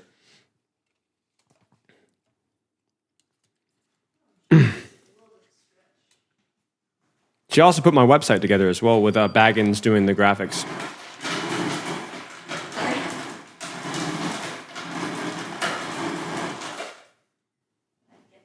All right, this is another post. Okay, well, they're about to get into the next game, so. Want to share my thoughts, my journey in the whole deal. Used to be stressed, 7 years of hit GM until about 2 to 3 years ago when I started to take responsibility for my own actions and try to improve everything. I stopped my aim training because it wasn't important. I have the ability to aim. I've hit top ranks in other games. I'm reviewing the correct decision to make per fight. Winning did not matter to me at all. Every game was practice to get better. Every loss got me excited. Frick, yes, another opportunity to learn and improve. Awesome. Became my secret weapon soon enough I was rolling lobbies. Then after reaching high diamond and burning out, I got bored. I was winning so often it didn't feel fun anymore. So I left the game and took a break. I didn't find enjoyment in it anymore. But soon enough, when Overwatch 2 was released, I jumped back in to see how far I could climb. I've hit GM on both support and DPS right now. I want anyone that's starting to read this and post and hope that inspires you. Perspective and consciously thinking about what you're going to do is key. Do not get lazy and autopilot. Eventually, everything becomes second nature and you don't have to think as much anymore. That should sound familiar for those of you guys, right? No, Lightwaves is French American, I think. Her family is from America, but she's going to Toronto with us. No, she's American. She lived in California. I'm not going to not leak a lot about her personal life, but yeah. Exact address and her name. Yeah, I won't do that, but yeah. But she's staying with us at the house. How much do you love me? Yeah. She's the only one of my Discord mods that's actually taking the travel time, so I don't know. How much do you love me? You can go ahead. Hold on to your ears, guys.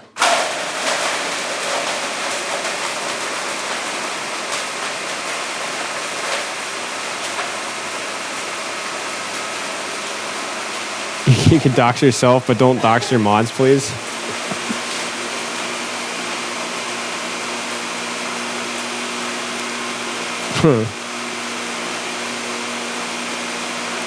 Sorry, chat. When you're on your grind set, you got to eat your protein shakes. You know. Do not get lazy in autopilot. You just do it to stop consciousness because you repeated it so much. I play rank ladder casually now and just enjoy myself. So much I got to go to this. Anyway, take responsibility. Stop playing teammates. I'll leave voice and just play the game and you'll go far. Peace. Yeah, true. I mean, there's nothing brilliant about this, but yeah, I mean, congratulations to this mate. And I'm glad that these kind of posts, I think there's something different about having somebody that's like not a coach just saying it, you know? I do think that there is having it come from this person is special, you know? Being a tad dramatic for sure. But yeah, I mean, it's fine. I mean, I respect it. I appreciate it. That's a good post. Now that you can see most of it put together, do you still think it should happen? Yeah. Definitely, even more so. Oh, okay. Yeah. It's just less. Yeah. Baggins from the Shire. Yeah. Wait, why are we talking about Baggins? Oh, does any map intro song slap more than Midtown? I don't know. Not that intro song. Anubis is pretty good, yeah. That intro song sucks. Freaking hate that. Whatever that intro song was. That was the Beverly Hillbillies, but like on crack. My British or English are from the UK. I don't know why I say mate a lot. I don't know where it came from. It started like 7 years ago, and I don't know why. I really couldn't tell you why or what happened. I didn't even notice it till like 2 years ago. No idea. I have no idea. I mean, my family is Scottish. Which I have like the most Scottish name ever. But I mean, my family hasn't been from England for like 150 years, so I don't think it matters. So I don't know.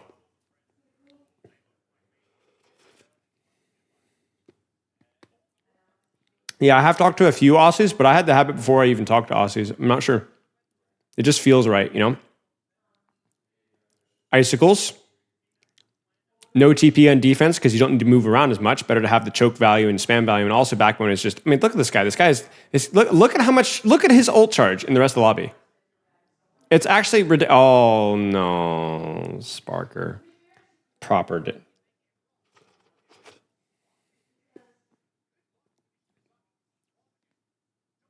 London is able to disengage, which is huge. So, worst case scenario, at least averted.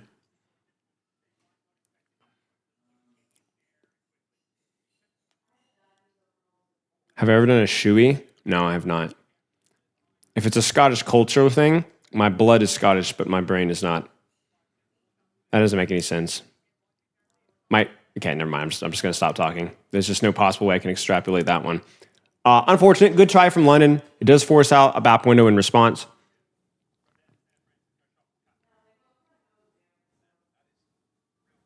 Drinking a beer from a shoe. No, I have not done that.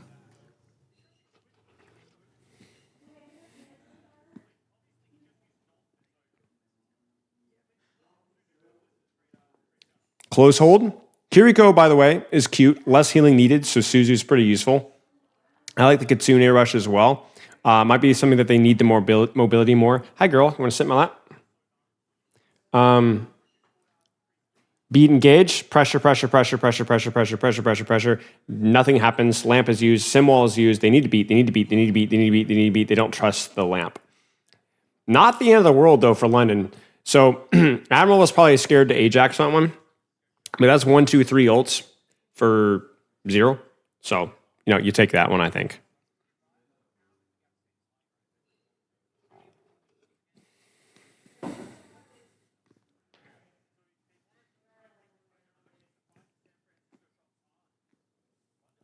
Okay, well, Shock got to pull something out the wazoo because you aren't winning this fight.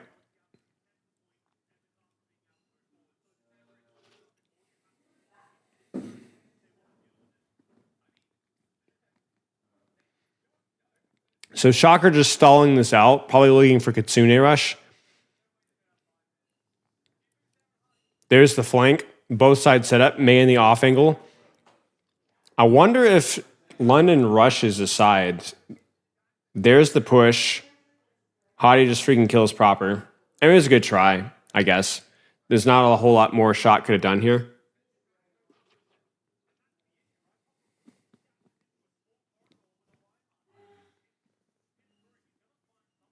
Now, I'm curious to see if London tries to push up here.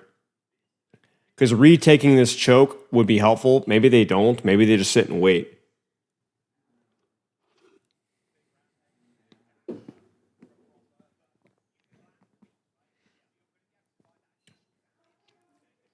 There's the push. There's the shatter. There's the blizzard. B is used in response. Nobody is frozen because they get TP'd out. That's actually really tight from Shock. As a 2-for-1 countered by a... Well, actually, there's 2. They did use 2 there. That's a massive ult. That's a massive beat. I don't think they can chase the Jungle Queen. They can because they get the wall. They get the wall. She needs... Oh, come on, guys. There's no way. Oh, that is an actual crime that Max gets out of there. That is an actual crime that Max gets out of there. Did you guys see that? That is a fight losing... Oh, my... That is a map losing mistake right there. Oh my gosh.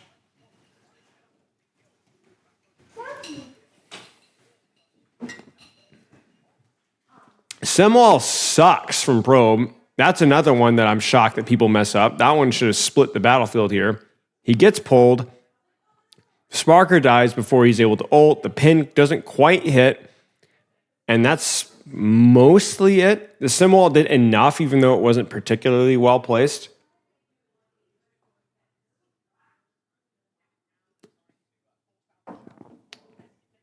Yeah, that one hurt. That one really hurt.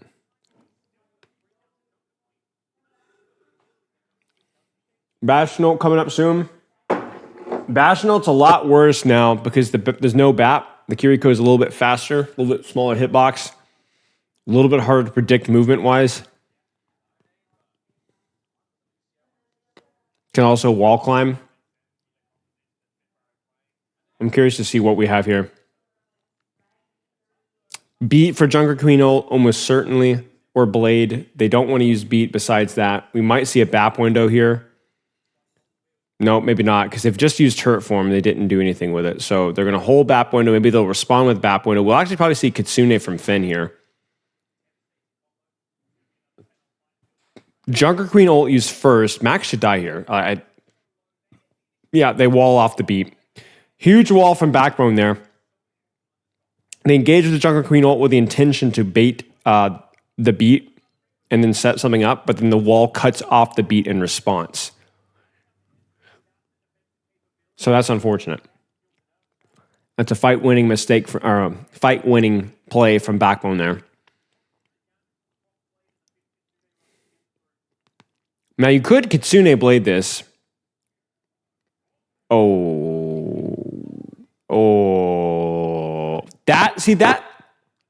That's the type of stuff that just London wasn't doing last map enough, right? You need your Mei to hit a headshot. You need your Bastion to hit a nade. You need to hit a shatter. Shock was making plays with proper, mostly, but they were making plays. And so London's winning the ult trades a little bit, maybe, but there's the TP flip. Oh no, Landon, oh no, Landon, oh no, Landon, oh no, Landon. Oh, they get the punish. Huge set play there from Shock. And that's it. They're going to back window in response, but it's not, I say it's not going to matter as Probe is dead, but I don't think.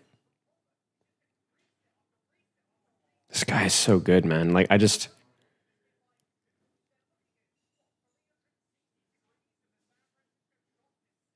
Really nice play there from Shock. That was super cute. That was super cute. And that was such a cheap team fight. 1-for-1 going into map control. So we'll probably see Simwall used here. Honestly, Shock has options here. London knows this. They have to take an early fight here.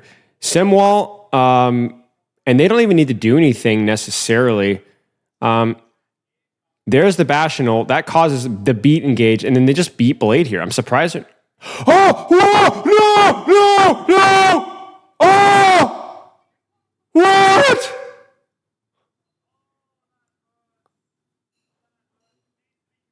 What?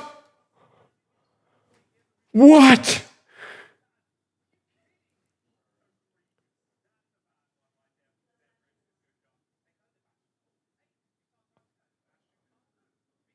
Beat Blade was so free.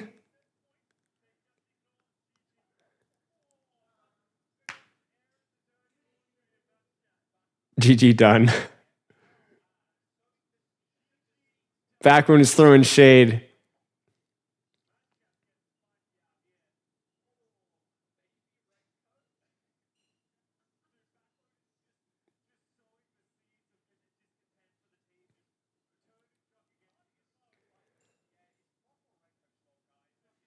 I just think it was a miscommunication, guys. I'm not going to lie with you. I just don't think anybody was thinking. I don't think anyone... I mean, I wasn't. That one hurts. What did Proper say? Please show me what Proper said after that.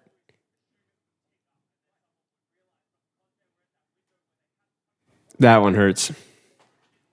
Because that was like almost a guaranteed fight win for Shock. Like beat Blade on London had nothing.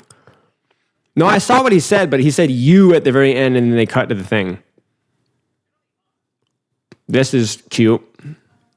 Defense, you don't need to lose your speed when you're starting on defense. Oh my gosh, what a nade. It doesn't force anything though. So you gotta love the discipline there from London, you know. Not even lamp use, which means they can definitely leverage point here. However, will Finn get another angle here?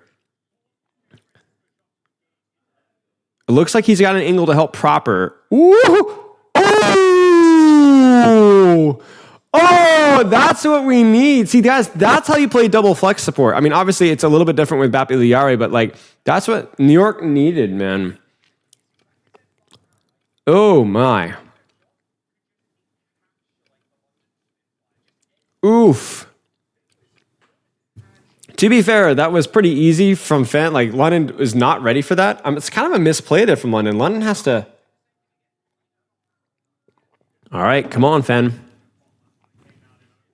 Are they going to go for something early? Oh, they juke it. They juke it. He should have been more patient. That's okay. They got 2 ticks to give. They know he's there, though, now. Will he? But can they block the nade from that angle? That's the problem. The nade still hits, right? So that's going to be lamp forced. They find him. They rush him. My man is running for it. Oh, my gosh. Oh, no. No! Oh, my God. gosh, they're still chasing him. But you know what? Shock is doing a really good job pushing the pincer, right? They're helping him out. They should just nano. They should just nano. They should just nano. They should just nano here. Oh, they waited so long. Oh, guys, what are they doing? They're trolling. No. What are they doing? I'm glad for London. Keep C9ing proper, Hottie says. But like, bro, why are you waiting? Bro, man, this game. You guys are the worst, man. Dude, they had such an advantage there. Shock was like doing such a good job. I don't know who died there, but Shock was actually responding super well. And then they just needed a nano, not even blade necessarily, just like nano and just go, like go. So London really responding here. Point force. Sparker died. Somebody else died though in Shock though. Yeah, proper literally the worst world, agreed. There is the sim wall. It's actually not a bad sim wall because it buys them like it allows them to like flip the map just a wee little bit. You see that? And that like gets them out of like a really bad spot. Here's the thing with the problem with the Bastionals. Can you guys tell me what the problem with the Bastionals have been? Tell me what the problem with the Bastionals have been. They're not rushing them. But what's the problem with the Bastionals? Nice proper keep C9, he says again.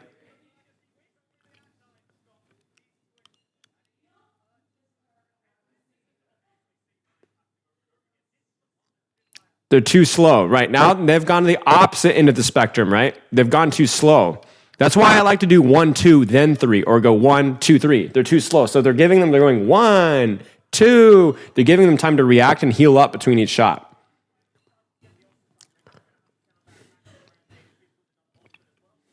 All right, well.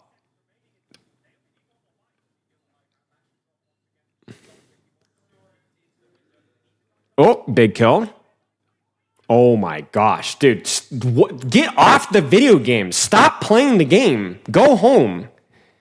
This isn't real. This is a caricature. You couldn't even make this up. Nobody would believe it. They'd make fun of you. Stop. Get help. Back to Webkins, San Francisco Shock. Candy Crush with the Facebook moms. What is going on? Come on, this isn't even funny. You're pathetic. Holy crap.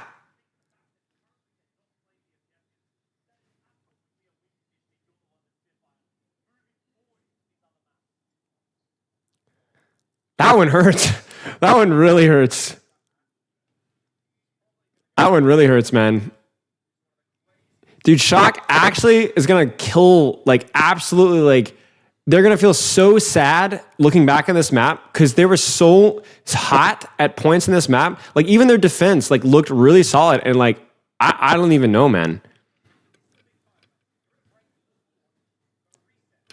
Dude, this is the London momentum, right? This is the London momentum, surely, guys. This is it now, right? London wins?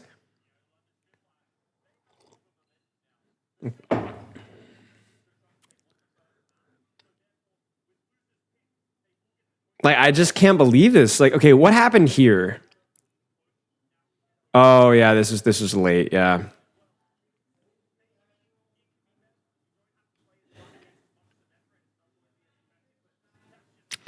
Man, it's on YouTube. Opinionated Gamer, Overwatch League. Just look up the Overwatch League live, and I have it synced there. I have the time showing so that you guys can watch at the same time. Yeah, thank you, Matt. All right, well, that was brutal. One of the strangest games I've ever seen, honestly. That is bizarre.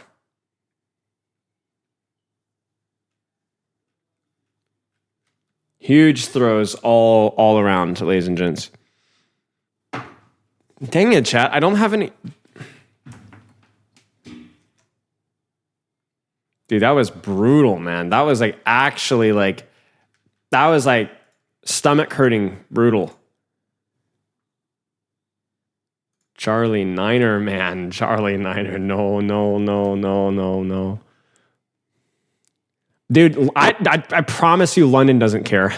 I know the London players. The London players are freaking think it's hilarious. Like, and it's not like Shock was like dominating that map either. I think it was like pretty relatively even. You know, they don't care. It's freaking hilarious. Do what London feels. London guarantee feels like the momentum of like, oh yeah, they're boomed. You know what I'm saying? It's a momentum thing. I think. Update title. Oh yeah. Wait, what? Oh wait, what? Like the Overwatch League thing? Oh, yeah. Frick! Don't say frick. Frick! Children are watching. There you go.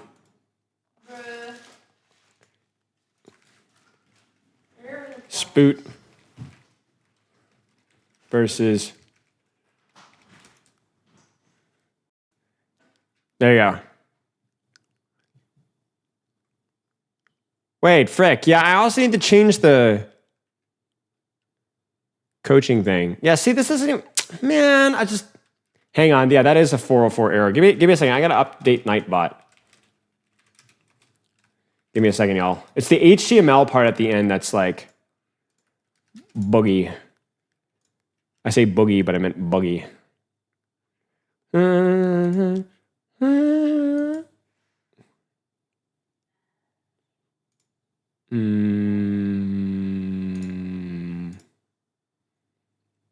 Yeah, I'll get that one. Thank you. Thank you for letting me know. I've told some of them I have to be replaced. So, yeah. No. That's not you. It's the website. Redeem special push-ups.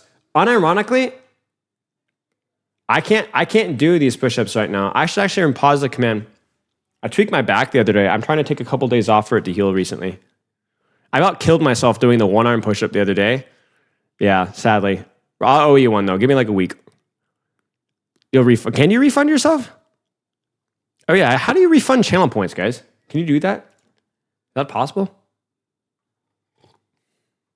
Shocker, properly mid. Definitely proper deadlifting. Yeah, you can. How? Is a cure to male loneliness thugging? Yes. Yes, definitely. Cheers, Asteroid. Actually, it's not on the website, but I also recommend donating a kidney as well. It's not a requirement. It's just strongly recommended. Hope you have great success, man. I appreciate it. Yeah, they've been really goofy recently, for sure. I think it's just the new meta. People are all like thinking about crap. You know, things get kind of confusing, and stuff like point and things like that kind of go out the window. You got it? Right on. Yo, flex your channel points. So, how many channel points do you guys have? How many channel points do you guys have? I don't even know how this works. 82K, 78K, 102.8K, cringe. I don't even know, like, where do I have the most channel points? I don't even know. I think, honestly, shoot, who would I have the most channel points in? I've sat AFK and SVB stream a few times, and I've watched a few. I might have the most with the SVB stream. I think I have like 50K with SVB. I don't watch that many Twitch streams.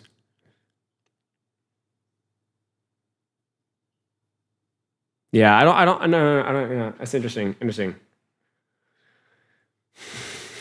I need to do some sort of gambling. That's exactly what you guys wanted to hear me see. What could we yeah, okay, could we do channel point betting for the next match? Do we know how to do that? How do you do that?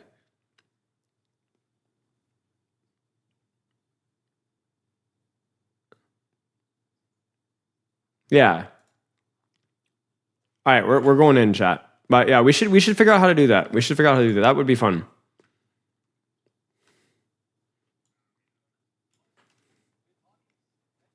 I love gamblings.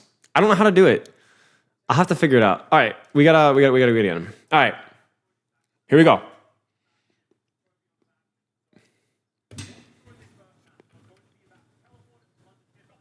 I don't know, bro. I'm not a streamer. Oh, there's the snipe. There's the mechanical play, ladies and gents. Bro, I don't freaking know anything about streaming, bro. I barely know anything. I'm like the least technologically fluid. least technologically fluent person of all time. I'm like an OTP. I can type fast. I can do a little bit of very, very basic video editing, although I usually put zero effort into that in video editing, and I usually put zero effort. And then that's pretty much it. Will London win next map? Oh, yeah. Let's go. Predict, can we set a timer limit? Like, make it fast so that we don't have, like, people... Wait, why did I get followed by Gus freeing Overwatch? That's gold. That's great. It's 2 minutes right now? All right, that's fine. Yeah, close it early. Close it early if you can. Close it in like 30 seconds or less. Huge. No BAP window from Landon. They won that fight so cleanly, they actually had a BAP window diff, which is actually pretty funny. Because that was it. You think? You think?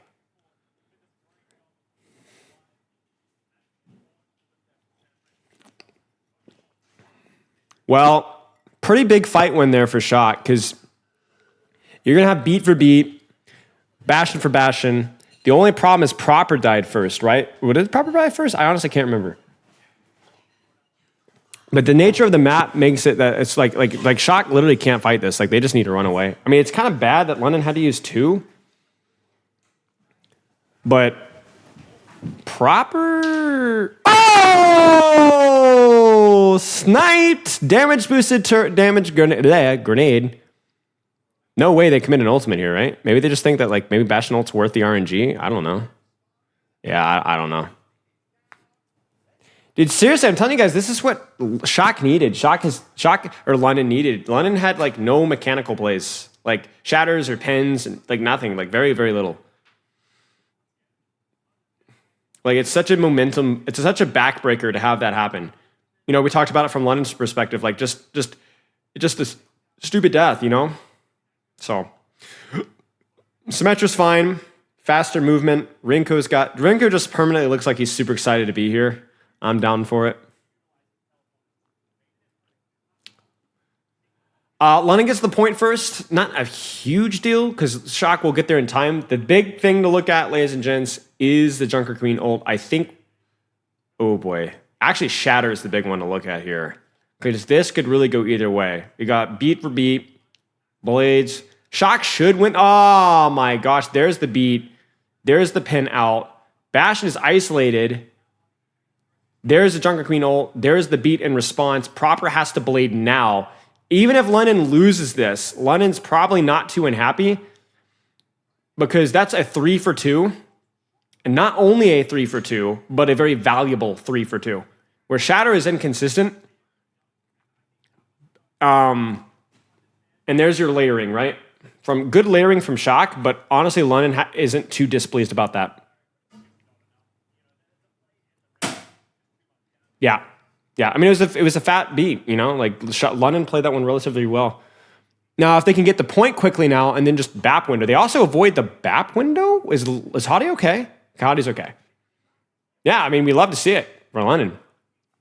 And now there's a long time, I think, before Shock can do anything, right? Okay, that's a huge kill. But, like, Shock has nothing to push in with now. Simwall, you just match with Simwall. There's no beat. There's no Junker Queen ult. The map isn't particularly close range for Genji angles to actually matter. This is interesting. Okay, I was going to say this is getting a little shaky here. Yeah, okay. So, a little bit of less stagger on Proper. And so we'll come up on a last fight situation. There's the Kiriko. Finn looking a little bit more comfortable maybe on the Kiriko. I'm honestly not sure. Maybe he just likes the angles. Maybe he feels like the old economy is better. Maybe he feels like he's too squishy and TP-able as the BAT player. I'm not really sure. I mean, from results alone, I think the Kiriko has provided more value. There's the TP over the top. There's the Simwall that will be matched with Simwall. They actually shatter. The shatter response is good. Very fast Suzu. There's the Simwall. Not a particularly good Simwall from Backbone. Sparker pops the ultimate. Where is the ultimate going? It's waiting it out. He catches Genji. Maybe they went for Proper actually there. They might have actually peeled back on Proper with that ultimate. I think that was that's why we didn't see it. I think he actually shot back at Proper, which is pretty nice, because like that definitely prevents the enemy team from walking forward comfortably. So, London on the roll. London on the roll. They win they probably didn't have any business winning this particular point. given the old economy at the start of that point, but they steal it out. Well, the Kiriko, why the Kiriko is good versus the Ryan here is a different story, right? Finn's not going to have the sustain or the ability to take hard flanks all the time when he has to heal max. And once again, London's in a situation where like it's a 3-for-2. Will they be able to steal out the 3-for-2? Will they be able to get enough BAP window pressure? Shock should win this fight. London, they should just use 2 ults and win this fight, but will they? That's a huge, that's it. Oh my days. That is the flip side of London last fight. Absolutely no business winning this fight as cheaply as they did. That's actually massive for Shock. Again, a situation where you have an ult advantage, but you really would not hate to use 3 ults, and they only use 1. And even though London's coming back into this with BAP window and beat, they have Kitsune, they have Blade, they almost have Simwall, they have everything. This should be Shock's point. Phenomenal knife there from Max. What a phenomenal play. We'll probably see Kitsune Rush use, oh no. Backbreaker. Absolute backbreaker. They actually trade BAP windows, which does give Shock a little bit of time to get back with Probe. They might actually commit to this now. Junker Queen ult, he's pinned. Oh my gosh, backbreaker. Oh my gosh. You just can't, it just can't happen. Like you can't, now it's the one, London's the one that's getting these. These are just brutal. Absolutely brutal. Now, Shock still have a slight advantage in this matchup now, but you talk about how much more painful, how much more expensive this has been. There's the Bastion ult. That, he's going to self-ult, and that really screws up the Blade, really punishes the Junker Queen. The Shatter's in response, and London wins if they do get the flip, though. Oh my gosh. This is agony from Shock. Renko's dead. That's... Oh my gosh. Huge Bastion ultimate.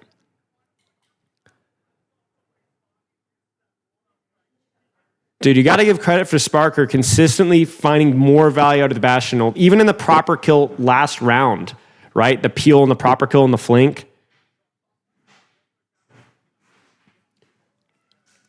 Beat. Oh, Probe is just dead. I really question that there. Surely your Genji can touch. Proper's dead. Oh no, that's it. There's the momentum, ladies and gentlemen. You smell it?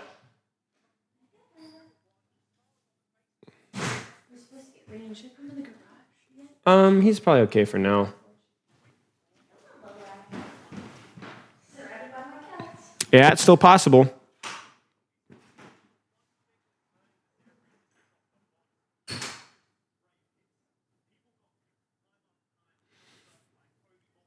Now, how are they doing maps right now? Do you guys know how they're doing maps? Renko still is looking mildly pleased, although a little bit perturbed. Give me your channel points, please. Oh yeah, how do you resolve that? Did you already do that recently? Did you already do it recently? Why did my Twitch chat just wipe? Loser picks? All right, well, surely that gives Shock something of an advantage.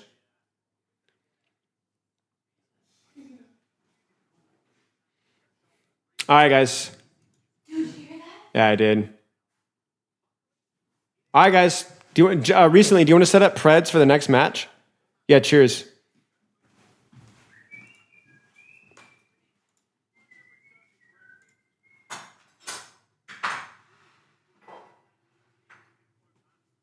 Like just so many opening picks, so many crazy counters, and that's like I said, that's what you need if you're gonna win in the Overwatch League. I think you need as solid macro, obviously, but you also just need to make plays sometimes. You just need to make plays, even if you don't have necessarily the consistent mechanics for it. Especially when you're comfort picks like this, you need to make plays. You ever do this for continuous matches? Not often, no. Oh, wait until they know the map pick.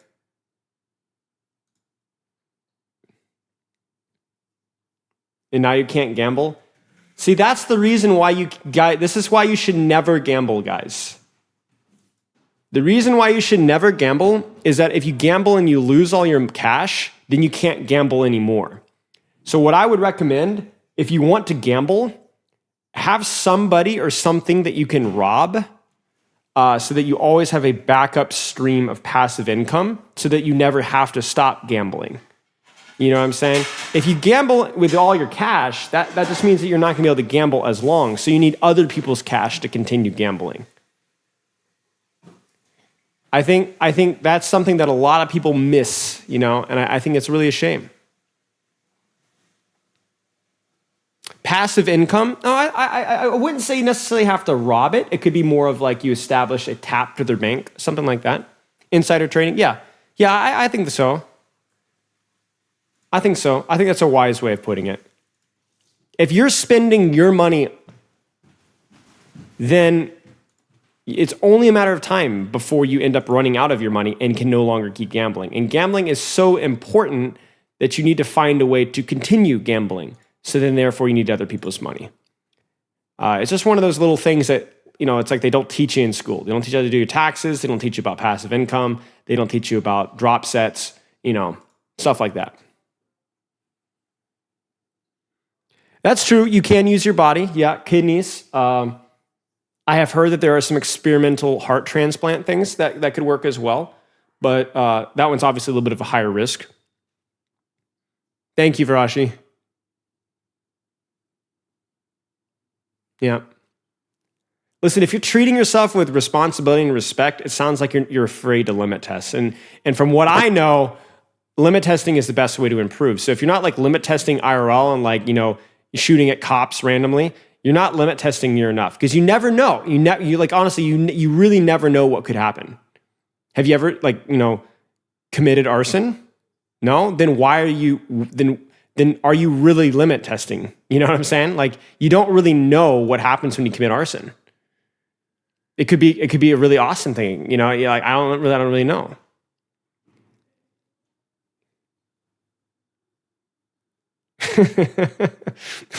Hardcore libertarian. Ron Paul 2024. Ron Paul 2028. Let's just think ahead. Okay.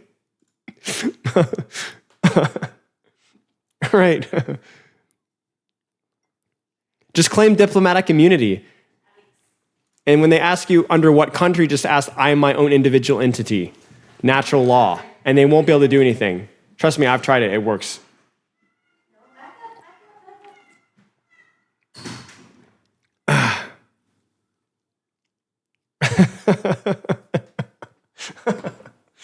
There's an FBI agent, kick him in the balls and run.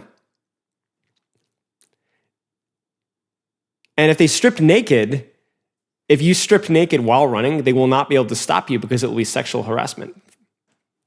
So yeah. A lot of people don't know these tips.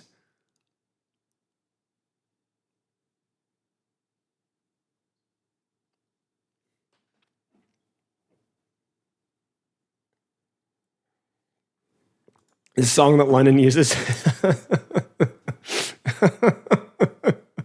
I just love that they have the WWE belt. It's like, what the frick, man?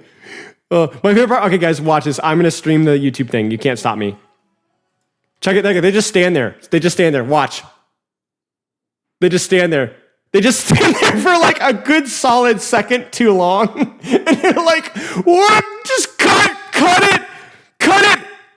Stop the video. Why is he just standing there? They're just like, what do we do now? Bro, how do you not? So now what?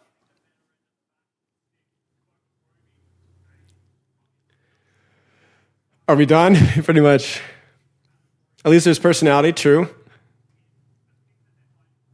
Can I go home now? Dude, they probably got like Happy Meals in the car that are getting cold, man. That's super insensitive. Make these guys film a thing and they got freaking double cheeseburger Happy Meals. And there's a freaking Transformers toy. Of course they don't want to sit there for too long. Man, they've got stuff to do, places to be.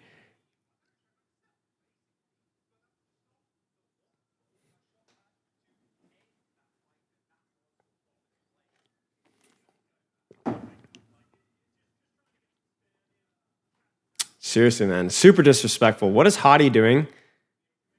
Why is Hottie holding water at the screen? Junbin's in. Krusty has whipped out the pipe. How much do you charge for 2-hour coaching sessions? I've only done one 2-hour coaching session because somebody booked a session back to back. And I guess that would just be the normal coaching session times 2. Water. Bro is celebrating early? Yeah, true.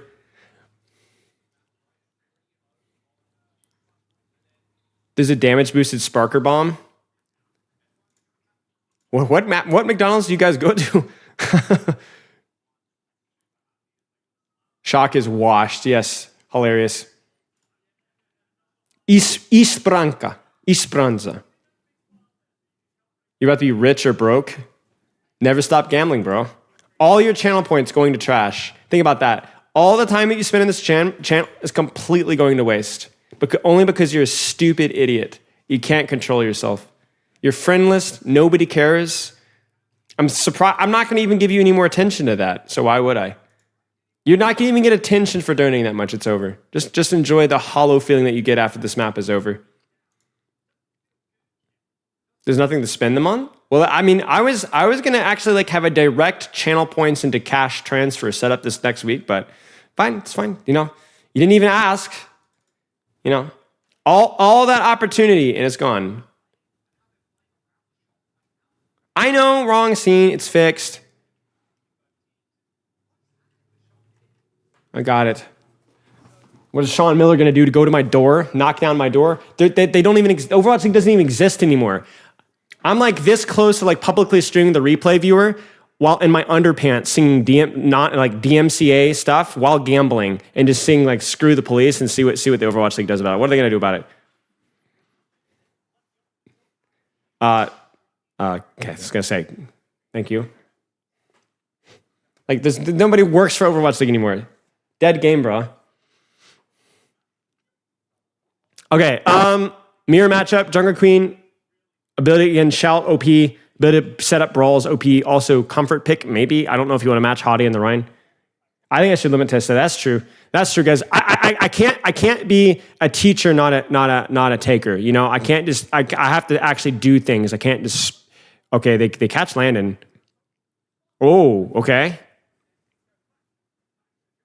I lied. Oh my gosh, this man is something. I lied. Actually, Gregor, it's over. London have lost the game. It's over. GG's. GG's. First fight, overreaction. It's over.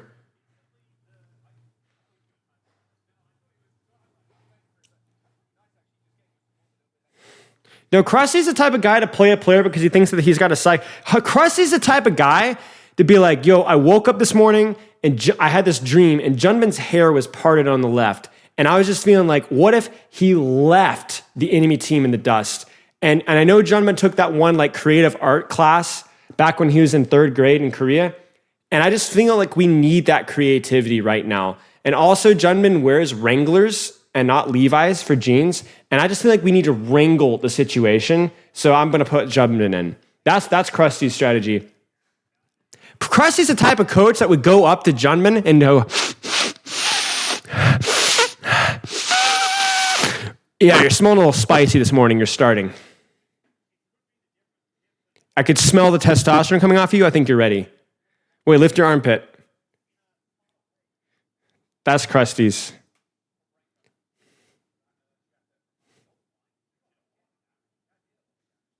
Uh-oh, somebody messed up the TP. Yeah, Rinko did not get out in time. Oh, dear. Do I need to blow my nose? No. See? It's fine. I was just squeezing it to make noises. Oh, Junbin is alive. Very much alive. But there's no beat. Wait, no, it doesn't matter. Rinko's going to come flying in. Rinko! There's the beat! Go! Nice job. Wow, that's crazy. That's actually crippling from London. To open that there and be able to unclose that one out. Shock did such a good job spacing that out. Look at Rinko. My man is so happy. He's happy because Krusty did not sniff him today. That was the other day when they tried to figure out who to start at Lucio. Krusty does push-up contests if you want to start on Lucio.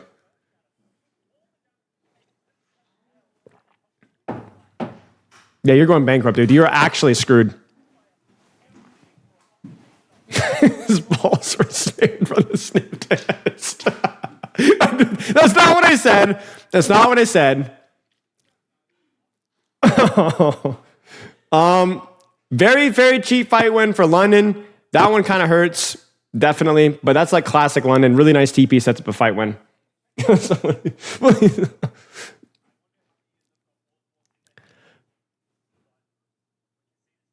Krusty has them line up at like 5:30 in the morning. They're all crying, you know. They were forced to sit outside in the rain all night long. And they're wearing nothing like, you know, but like long johns. And he has to give them the sniff test and tests their like body temperature and then makes them do push-ups. And then he gets a clinical psychologist to like analyze them. What color do you see here? You know, do you see a dragonfly or a dancer? And then that's who starts. Nice boop, failed TP, proper killed on the rotation. Again, like, all of Shock's delightful work is just completely fumbled with two terrible neutrals. Now, they do have Junker Queen ult, but I think London has ults to respond as well. So one really massive, disgusting fight, followed by a really, really bad couple of neutrals from Shock. So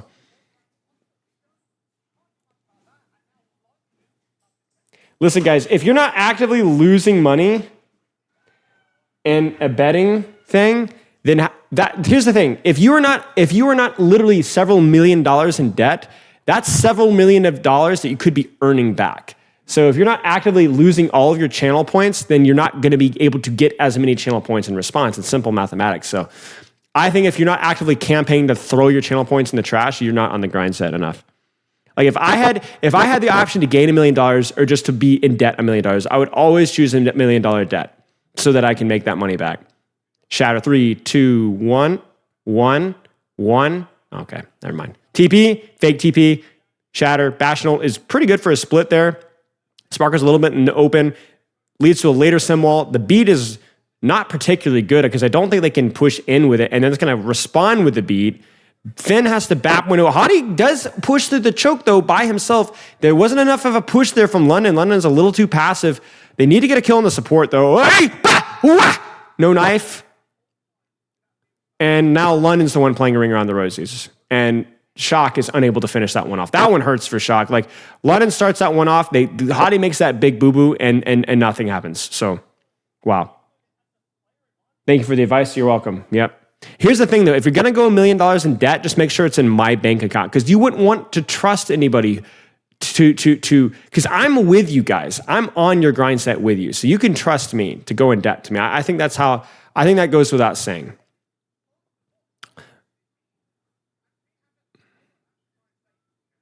Nice play from London there. Again, a good Bastional. Again, a good BAP window. But really, I mean, it's 2 ults for 0, basically. Shock just really fumbled the bag there. Hydrate. Oh, thank you. Thank you, Fi.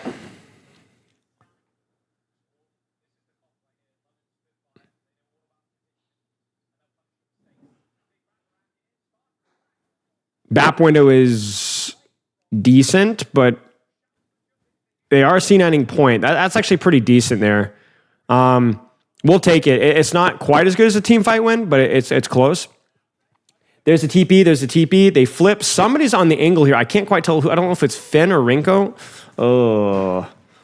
Things are getting messy. And in that mess, Shock is not... Like, here's the thing. The problem with what's happening here is that in this mess, who is the better mechanical team right now? Like, seriously, look at it right now. Do you really think Proper is going to make the play? What is Probe doing? Like, it just, in these devolve fights, Proper on Genji isn't here. London just has, I don't know. Obviously, this is what Shock have practiced, but this is ugly.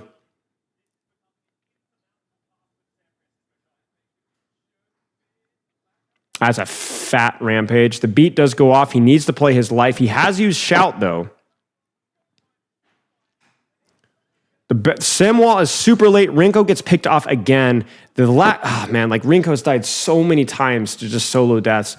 And so this fight goes Shock's way. Will they stagger him out? No, okay.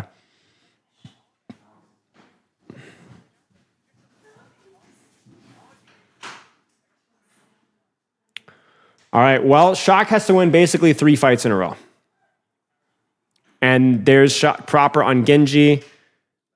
They could win this fight. They could win the next fight, but I would be shocked if they win the 3rd fight. Get it? What happened to stream quality? Is that just me, chat? Or is that everybody?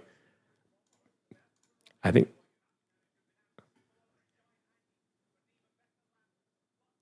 Big nade. Big nade. Big nade. I mean, you take it, right? You got to use an ult, so you got to win the fight. I mean, this is it, you know? Oh, come on. Oh, he dies. That's close. Oh, no. Beat is used. Oh, no. No. Okay, they're going to stagger the sim out. Okay, a little bit of a stagger there. Okay, my stream quality downgraded, so just FYI. Oh, that hurts. That hurts, man. That actually hurts. I get why he beat it, but like, oof, that one stings like a mother. Because this is a free fight win if you have beat. This is a free fight win right now. And now Shock is in serious doo-doo. That's a huge shatter. That might be the map. That might be the map right there. Because you're gonna have a recontest. No Junbin, no Junbin, no Junbin, no Junbin, no Junbin, no. There's no freaking way he did that. Oh my gosh.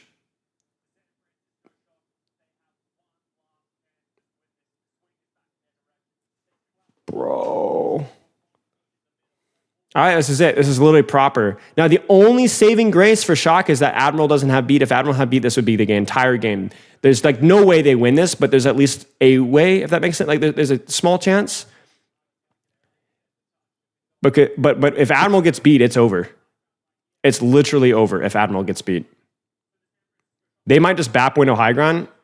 Oh, there's Shout already used. Hottie is giving them space. There's the Bastion ult. That's going to break wall really fast. Proper gets scouted. Finn doesn't even get the nano off. Dude, there's no way, man. GG's. Matt, GG's. Bro, they were so close, man, too. Yeah, he let the bot, right, he dragged the bot in.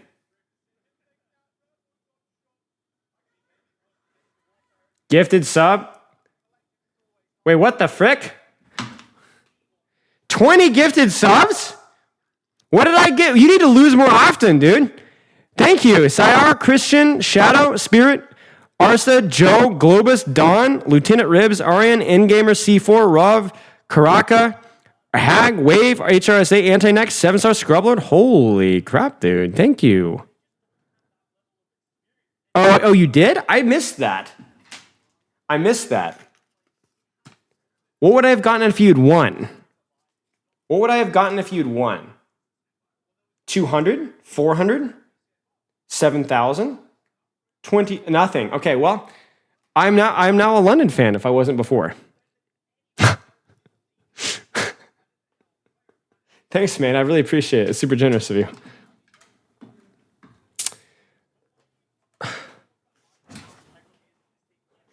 Jeez. Well, the rich get richer, I guess. I'm going to quickly buy a yacht really fast. All right, chat. I got to roll. Loves, kisses. I got to head out. My brother's here. He's been here for like 2 hours, so I feel bad. Loves, kisses. I will see you guys. We're in a raid of Ask, so if you guys want to keep watching the match, you guys are going to be able to do so. I will be back on Tuesday. We'll probably have an OWL analysis on Tuesday. Thursday, we'll do some support reworks, and Saturday, we'll have another companion stream. So we got a busy next week. Loves and kisses. I'll chat with you guys later. ! Coaching! ! Your mama. Wait, it's supposed to raid. There you go.